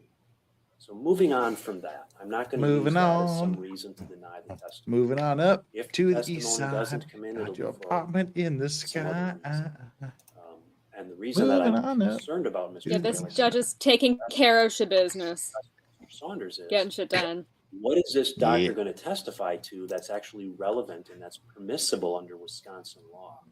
Because again, I'm concerned that if we just leave the record the way it is and say he's going to come in and repeat what he testified to on June 13, that I may likely conclude that that doesn't come in. But I'm not making that decision right now. I'm letting everybody digest those comments for a little bit. No, I will tell people, like, legitimately, this Anything judge else, is one of the before best we judges I have ever seen in trial history Mr. Freilich, anywhere in thank the you. world. Like, This guy the is attorney there a little amazing. bit before Refreshing one. for I'm trying to Wisconsin. get the jury upstairs as Yeah. close to one as I can. If you could Go be ahead. there about Go ahead, 10 minutes everybody. to one, Pile so on. we can address any remaining issues. I will take up. I will review that issue that Mr. Lizet raised, but it sounds like we have a stipulation that each side will get one additional strike due to the fact that we're sitting 4 alternates. That means They're not everybody streaming the except- jury selection, right? That's your understanding. I don't know. Mr. Saunders. It is. If they are, I'm going to sleep. I Yes, don't Your care. Honor. Thank you. Good. Jury And selection with is that, we boring are as concluded shit. for now. We'll see you at 1 o'clock. Thank you. She's so pretty. She's not ugly. I'll give you that. Well, when she's all dolled up, she's not horrible. I was gonna say, put the mugshot next to her now, though, and all it is proof that makeup is evil. Well, no, I mean, see, that's the thing. Like, now she's in her prison oranges. She's chained in and all this shit. When the jury is seated, she's not going to be wearing prison orange. Her hair is going to be done. She's going to be wearing nice clothes. We're going to see a different Taylor Shabusiness on Monday morning. What's that look on her face right now? I want to fuck my attorney right up his ass. Yeah, it's Or very something predatory, better. isn't it? All right, let me get rid of this so I don't get sidetracked by her sexuality. Jeff can fix her. I see that in the chat. I'm standing in line. We have like a. It's her nose. It's totally her nose. No, she's big. She's got big tits. Yeah, whatever. She gained a lot of weight since she was arrested. So, yeah. Oh, is that so? I don't care. Whatever's wrong with her, I can fix her. I'm pretty sure. Jeff, where are you? It's a different background. No, this is my Taylor Shabusiness background, complete with staircase and bucket full of head and lesser head at the bottom of the stairs. This is my AI generated background. Nice. That's artistic. Pretty good, eh? I love it. Yeah, that's good. Yeah. This is my Taylor Shabusiness, like head in a bucket and head in a bucket. Wow, you really prepared for this. You're all Shabusiness. Like you're everything. I've been waiting for this fucking trial for a year. You've been talking about it forever since I met you. You're like, have you not heard? And the whole thing. Well, I mean, real quickly here, people in chat, people watching the stream, people checking us out on the replay. The judge has just now shut the door to any further extensions of the hearing date. We are going to trial Monday morning at probably 9 a.m. Central Time, which is 10 a.m. Eastern Time, 11 p.m. Korea time. But anyway, we're going to go ahead. We're going to go ahead with trial on Monday morning.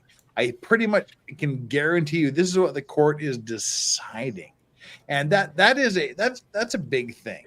That's not a small thing. We are ready to go with this trial, and I've organized pretty much a great panel of guests to join me. The trial is scheduled to go 4 days arguments and 1 day deliberations and verdict. I don't know if it's going to go that long because I mean the prosecution, they are not arguing she didn't do it. They are arguing not guilty by reason of insanity or diminished capacity, whatnot. So they are saying she did it. But at the time she did it, she did not know what she did was wrong. I don't think that's going to fly because she kind of tried to hide the dead body. If you like cut the head off and you try to hide it under a blanket and you try to scatter the parts around, that sort of says, ooh, I know what I'm doing is wrong and I'm trying to hide this. So I don't even know if this will go till Friday of next week, but they've scheduled 1 week for this trial. That's where we are. That's where we're set. And that's what we're going to do. We're going to do it right here. And I have an amazing panel of guests lined up for this week, not the least of which are the people that you are looking at right here. And what I want you to do, everybody that's watching now, how many do we have right now? Let me check. Right now, we currently have 1,347. 1,347 people watching. Of the 1,147 people watching, I currently have some of the most amazing people lined up to watch this trial with me during the course of the next week. The people we have lined up are, let me read these people off to you. You might recognize some of these names. I just want you to know who I'm talking to, who has agreed that they will come on when they can, if they can, etc., etc., etc. First of all, Chandler Remington, right here, top center. Nicholas Starov, top right. MLS Law Show, bottom middle. Aussie Overlord Hayden, bottom right. In addition to these people, the people we have lined up are, Flux might be here, Michigan Law Show we talked about. Stephen N. Gosney may or may not be here as his schedule permits. Megan Fox, the journalist, not the thumbs, the medium smart one, not the one that drinks blood. Nina Infinity, I've just invited her just for the hell of it because Nina Infinity is awesome and I love her to death. LawTube with Sean, potentially criminal Sean may be here. MG Law, I sent him a link. He didn't join us. Law and Lumber Rob has been invited. Voodoo Berries, we always want her. Voodoo Berries can never not be here. So these are the and Natalie Wisco. Natalie Wisco was, as some of us may know, was part of Kyle Rittenhouse's defense team in Kenosha, Wisconsin. This trial is in Wisconsin. So Natalie Wisco said she's busy this week, but she's going to pop in as she is able. So we're going to have someone who has boots on the ground, people who are part of the Kenosha or part of the Wisconsin, I don't know, law tube, I guess is the only way to describe it. The mini Wisconsin world. legal world. Yeah. Right. Natalie Wisco, I simp hard for her. She's awesome. Big fan. Yeah, Natalie Wisco will be here, and she is a licensed practicing attorney in Wisconsin, more specifically in Kenosha. So, God bless her. She's going to be here. We have an amazing array of guests lined up for people who can join us and will join us if and when they're able to do so. But the main people you see, like the people you see here now and others, I am so totally stoked for this. The judge has just said we are going to trial on Monday. All of your arguments regarding her competency to stand trial are just out the fucking window. She's competent. We're going to trial. And Chandler Remington, where do you sit with all this? Where do I sit with her competency? Yeah. I think that the judge is making an excellent ruling here. Has he officially ruled? I'd like to. Yep, that was it. He just officially ruled right now. Yeah, I agree with what he said. I mean, so far it sounds like the psychologist who evaluated her was of the opinion that she did not have any mental disease or defect that would preclude her from participating in this hearing. And so I'm with the judge. I think it was an excellent decision, and I think that he explained it very well. That is correct. You are correct. Nicholas Starve, what do you think? Yeah. Also, we have to distinguish competency to stand trial and the insanity plea. Those are two different things. Well, that's just like well, that is just your opinion, but you are correct. Yeah. MLS Law, who is probably the closest person of all of us to Wisconsin trial proceedings. Give us your thoughts. Tell us where you're at. Yeah, anything else you want to add to this, go ahead. I think it's extremely optimistic that this is going to get done in 4 days. I wonder, is there a witness list? I don't think so, because they've already pleaded not guilty by reason of mental defect or deficiency. So they're not even arguing that she didn't do it. They're saying she did it, but she was nuts when she did it. What do you need to? You need to like put one or two psychologists or psychiatrists on the stand. The defense has to put one or two on, and that's it. I don't see a reason why it would go more than four I days. don't either, but like Letitia Stout, which is a case I covered last month or a couple months ago. All right, fair she enough. pled not guilty by reason of insanity, and that was like 6 weeks of trial still. They established every fact. They put in the phone calls. They established still all the elements that they need and the evidence that they need to convince the jury that she did it, despite the fact that she was saying not guilty by reason of insanity. Yeah. And what happens if they bring in all their financial crimes as well? Could go forever. But what was the reason that went 6 weeks? Mainly, most of it was the state's case presenting the whole timeline, the facts, that he went missing, that she was. Well, I guess what they were trying to get at is that she wasn't insane at the time because she was competent enough to make up a bunch of lies.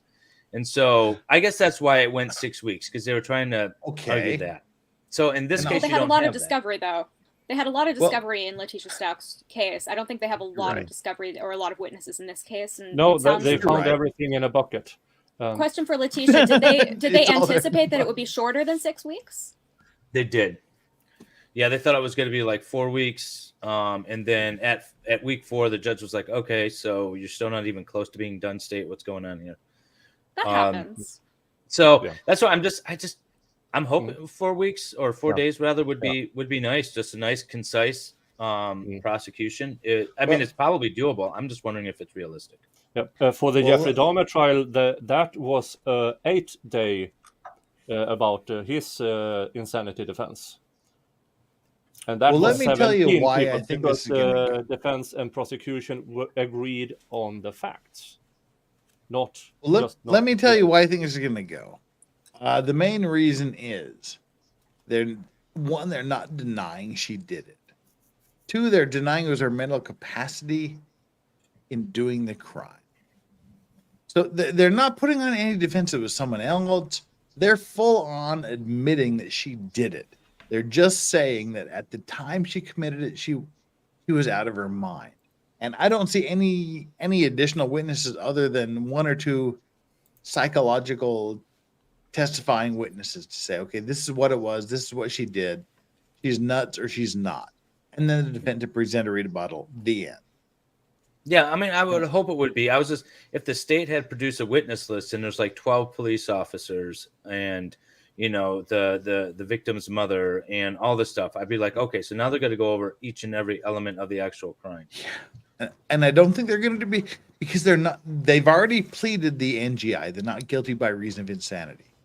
So they're no longer saying she didn't do this.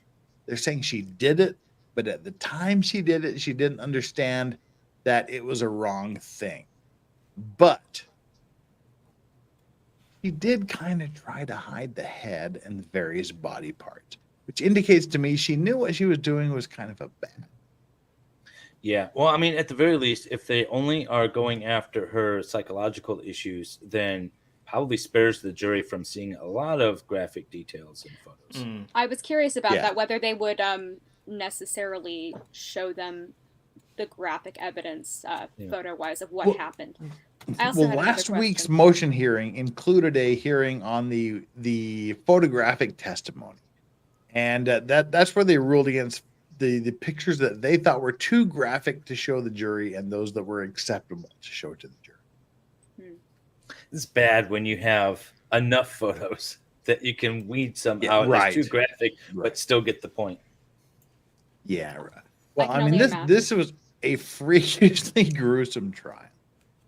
So, yeah, you know, looking forward to it. Now that Sarah Boone has been adjourned, I'm here. Till October, you said? October 2nd. October, yeah. So we're gonna is that a status hearing or is that a hearing date? That's the trial date. That's the trial status date. is in September. All right, that's good. So we'll be doing that. I have one question about Shabusiness. Is she facing life or is there a death penalty? Life in prison without the possibility of parole.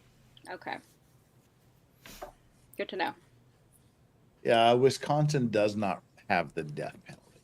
I thought this was Florida. I guess because all of the meth, got me. No, this is Wisconsin. Yeah, I had to look it up. She had a fixation with Jeffrey Dahmer, and like along with Chandler Halderson, she probably took a nibble. Yeah, it's to be expected. Even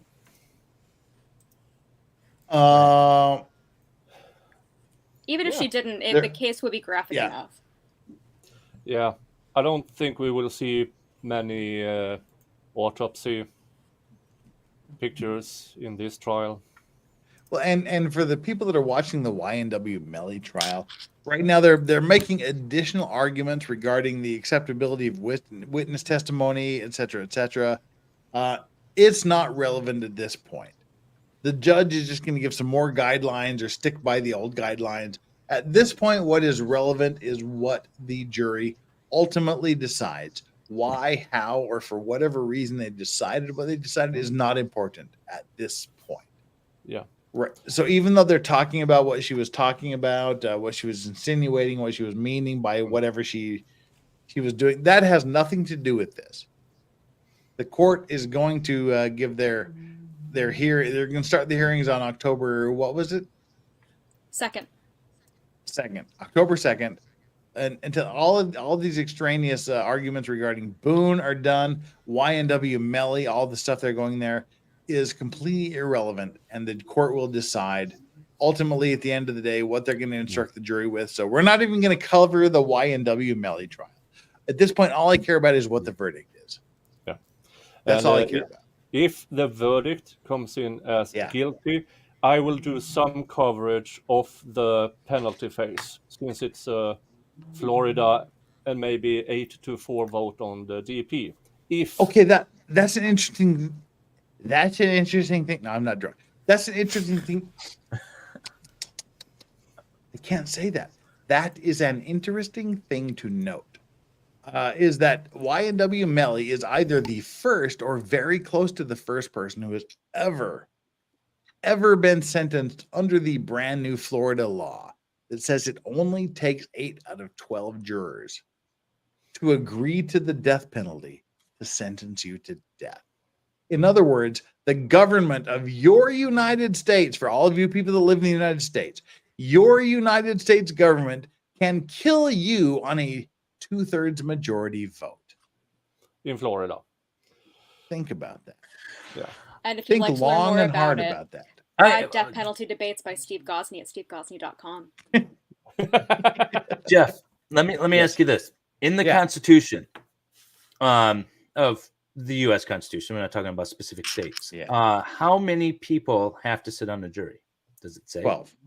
It doesn't say. Yeah, you're right. I mean, it doesn't say, but it's been interpreted to be 12-ish. Yeah. I'm just saying, like, Florida could say, well, for any criminal case, we're just going to have 8 people on the jury. Okay, you're right. Yeah. There's nothing that would only prevent that. 8 that votes guilty. And yeah, it's just a jury of your peers. There is no number specified. Yeah. It's generally accepted to be 12 in matters of criminal felonies. But again, as MLS Law Show just said, David said, it could be, they could arbitrarily alter that. Yeah. That's just the problem with it. And because people talk about, is it constitutional? I don't know. I haven't looked into it, but I mean, they could just make it a jury of 8, period. It is constitutional, but there is an argument against it, which, as Gosney points out in his book, the idea of unanimity. And if you are not unanimous, then there must be reasonable doubt. That is the theory that I tend to agree with. I got to get his book and read it. It sounds really good. Yeah, everyone's pulling quotes out of it. It's really good. I mean, that's interesting. That is interesting. Right? Well, one thing I want to say is originally I had planned to talk about the motion to throw out all of the evidence they found in the execution of a search warrant. The idea was she either did not give her permission for the police to search her premises, or even if she did, she was so fucking drugged out of her gourd that she had no ability to conscientiously consent to having the evidence collected, or specifically her bedroom searched under the search warrant. I planned to talk about that today, but the live stream trial got in the way. I'll amend the explanation of the video and whatnot ever, and we'll probably talk about that on Sunday morning U.S. time, because I want to talk about this before we get to trial, because it's fascinating. Not only that, but there was also a defense motion to set aside, to dismiss, to utterly do away with the sexual assault charges. We're 2 hours and 50 minutes into this, so we can talk about it. And also, Chandler Remington, myself, and MLS Law Show need to head on over to Eric Hunley's Laid Back Friday stream 4 minutes from now. So we need to wrap this up pretty quickly. An interesting argument that was made by the prosecution. She's been charged with first-degree murder, mutilation of a corpse, and unfortunately, in that order, sexual assault. So they are charging her with sexual assault of her boyfriend's body. After he was dead, she sucked his penis and jammed a dildo in his ass for up to 3 hours after his death. Then she cut off his dick and stuffed it in a barrel at the bottom, in a bucket at the bottom of the stairs with his other head. So somebody brought up an interesting question in chat. Yeah. So his mother found his head and his penis in the bucket, but the question was, where was his head facing? Did she have to move it in order to see it? Oh, does that matter? I don't think that matters. Apparently, it was just looking right at her. I don't even. Okay, but, that's. Yeah, but the deal with this is the defense made the argument to dismiss the sexual assault charges on the grounds that under Wisconsin law, sexual assault can only be perpetrated against a person. A living person, right? Because he was dead, because the victim was dead, he no longer fit the legal definition of person. Therefore, under the law, he was not a person and could not be sexually assaulted. Therefore, what she did to him could not be charged under the sexual assault provisions of Wisconsin law because he was not a legal person at the time it happened. Welcome to Wisconsin, where necrophilia is legal. I love his argument. I love it. See, MLS Law is with me. I like his argument. It is sound argument. Yeah. I like that.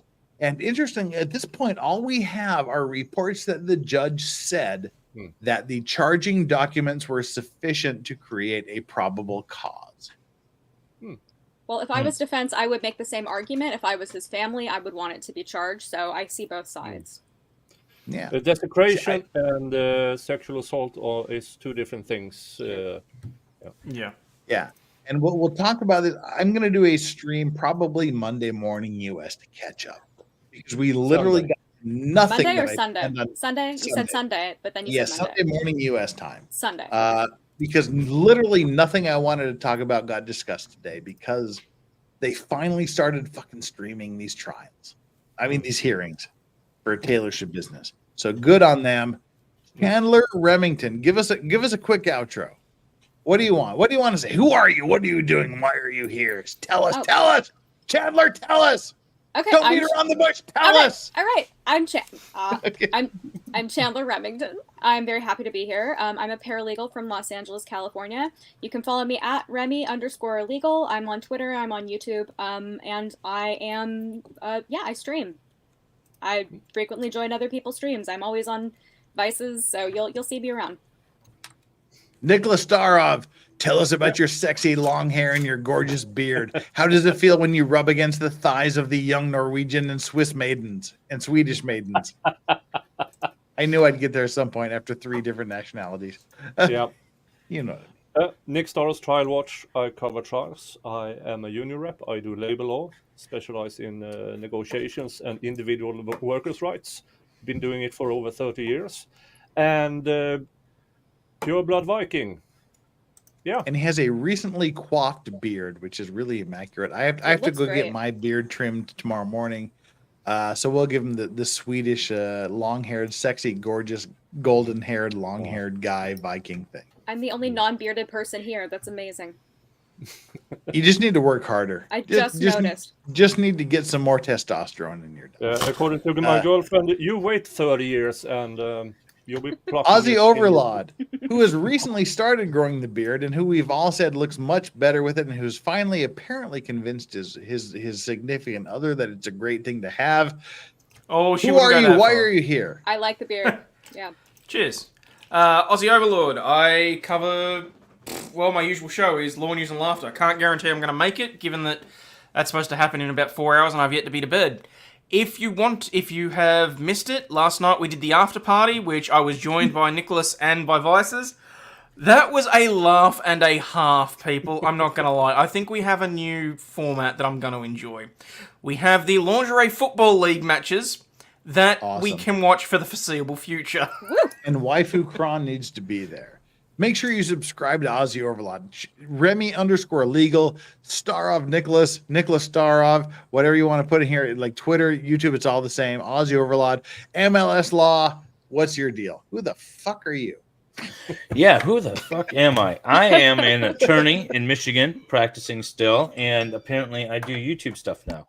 I've been streaming some trials for 4 months now, doing some other stuff, and it's been a lot of fun.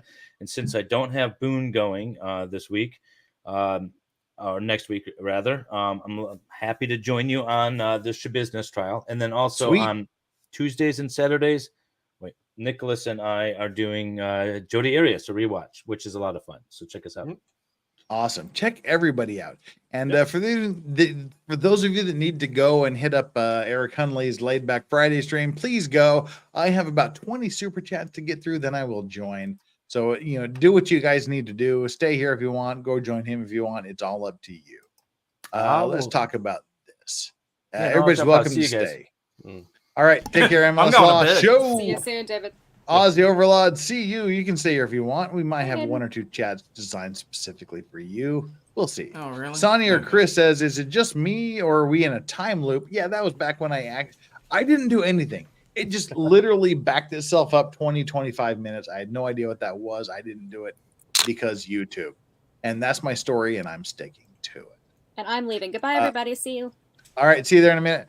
Mike Morrison with the $100 super chat, which we took the super chat shot for. So ready for this trial to start next week. Thank you for covering it in your fun yet informative way. I have it streaming to the big TV in the lab for the guys. Hey, guys on the big TV in the lab. Get to fucking work. Stop watching this shit. Go do whatever fucking lab shit you have to do. It's not watching this. I'm gonna call HR. Just get the fuck back to work. All right. Yeah. And they're stoked for you guys. Let's go. Kelly R, not to be confused with R. Kelly and Mike Morrison. I'm liquored up. God damn it, Mike, go away. All right. God damn it. All right, there we go. Kelly R, not to be confused with R. Kelly. Morning, Jeff and crew. Just me, but if you're chopping up bodies, aren't you crazy as hell? You may be crazy as hell, but crazy as hell does not mean you are not competent to stand trial. So the first question I have to ask, is TAYLOR Schabusiness competent to stand trial? And the judge decided, yes, she is competent to stand trial. Now, at the actual trial, they're going to have to go back to the secondary argument, which is at the time of the accident,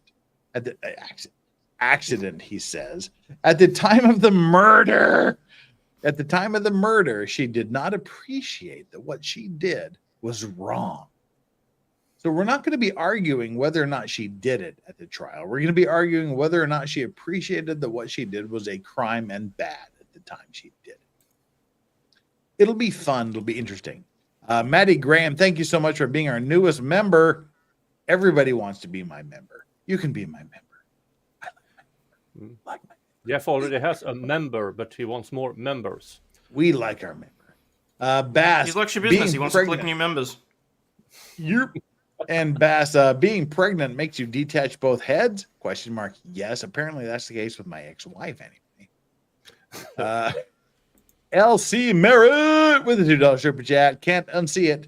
Meth head Mona Lisa. See, I never saw that. I don't get where that came from. I just didn't see it.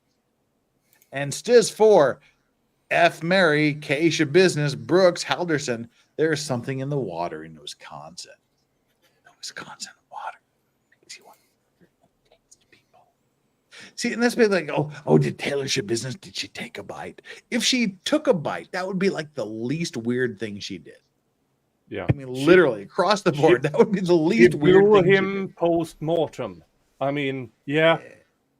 She sucked his cock for 3 hours after he was dead and jammed a dildo in his ass.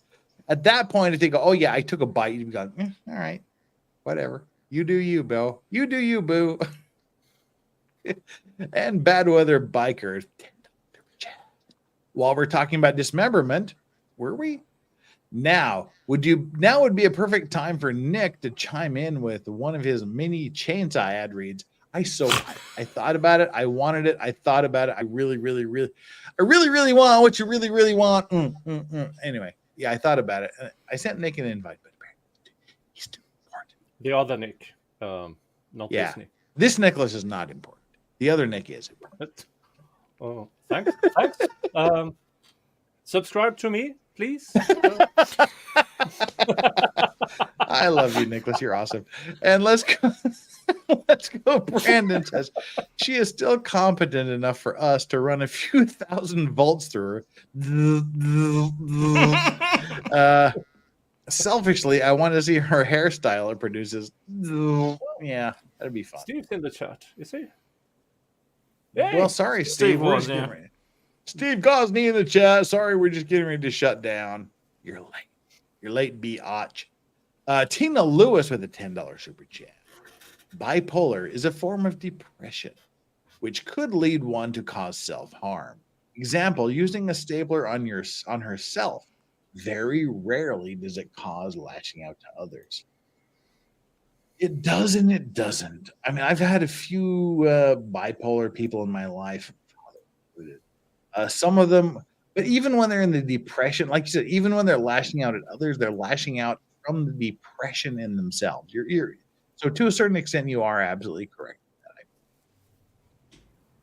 And Squizgar 2322. Great to see your Squizgar. They showed Jody Arias' hole. Yes, they do. We all saw the hole. We saw All of them. We saw the little brown raspberry. Nicholas C. Why did I call it that? Nicholas C. When has a Wisconsin trial ever kept the scheduled time? It'll catch it this time. There's not a lot to talk about, I think. And Bass again with another $5 super chat. I propose a Dilbert hearing where they decide if your boss is competent or not. I'm all for the Dilbert hearing. Dilbert is the Confucius of our age. Maddie Graham with the $5 super chat. Daryl Brooks may be going pro se in Eric Patterson. Who's Erica Patterson? That's his ex. Yeah. His ex? Yeah. Yeah. Oh, she brought wrongful discharges, right? Yeah. Okay, yeah. All right. Yeah. Fuck him right up the ass with a pipe. Give him bad weather. Send him soap so he has plenty to drop. Ouch. Bad weather biker with the $12 super chat. The defense attorney may be related, son, ? To a big-time judge and former member of Congress from neighboring Outagamie County. Harold Froelich was one of the few Republicans to vote to impeach Nixon. Well, that goes back a minute or two. Holy crap. Wow. Waifu Kron! Good morning to my people on YouTube. Good morning, Waifu Kron. Make sure you go over to Lazi Overlord's channel where we watched lingerie football with someone who reminded me a lot of you. And I said a lot of saucy things about you playing with my balls. Maybe. Why do I sound like Bane suddenly? Waifu Kron, you'll know when it's your time to play with my balls, says Bane. All right. That was weird. Even your dog is judging you, Jeff. Yeah. All I can say is thank God New South Wales aren't playing next week. I'm just... Yeah. Legal vices. We don't want Jeff to accidentally send off the under the table alarm. Warning alarm. Oh God, that was fun. Then we cut off your Johnson Lebowski sound for this trial. Could be quite hard. You are correct. I will work on that over the weekend. Please remind me if I forget. Adriana says, will she flash her shaboobies next week? Hopefully. But I can't wait to see what happens because she's not going to be wearing handcuffs during the trial. Yep. You can be wearing a little flowery dress.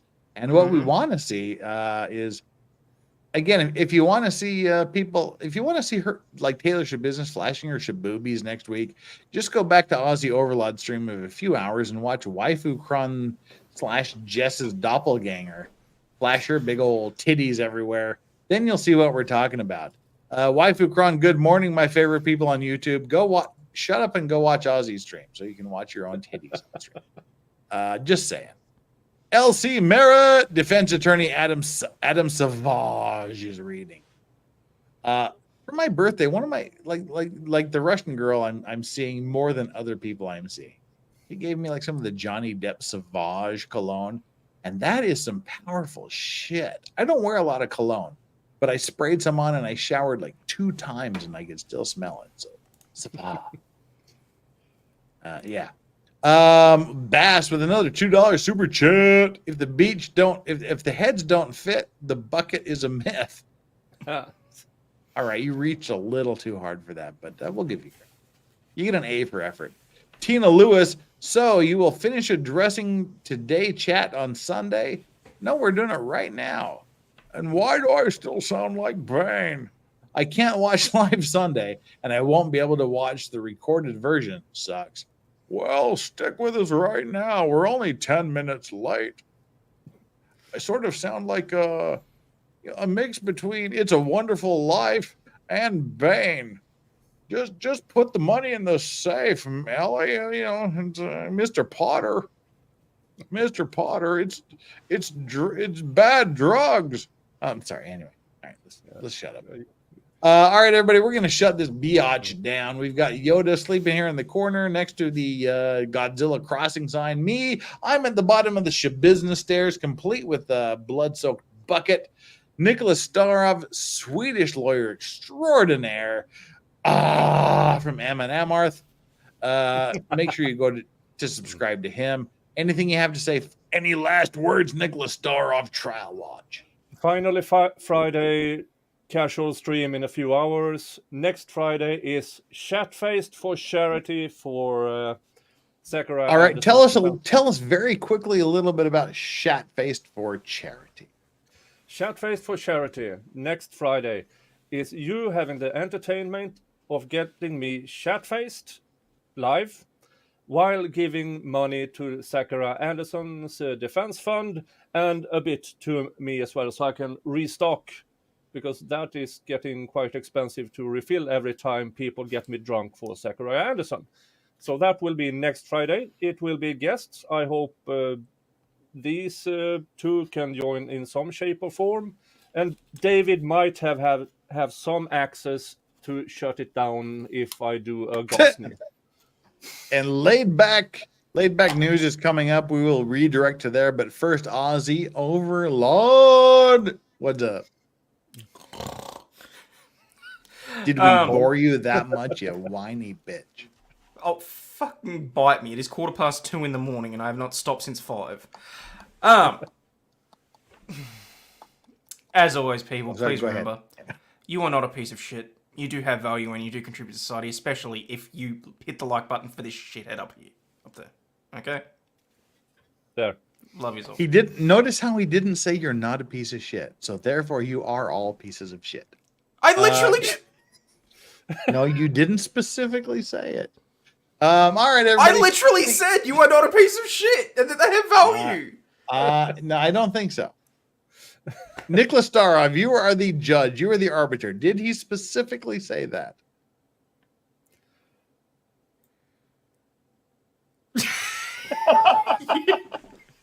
Fucking gaslighting assholes. All righty. Anyway, everybody, we're going to wrap this up. Thank you so much to the mods in chat for having this amazing Friday. We're going to have to catch up on Sunday night, my time, Sunday morning, U.S. time, to address these two motions that I want to get to before we get to the trial.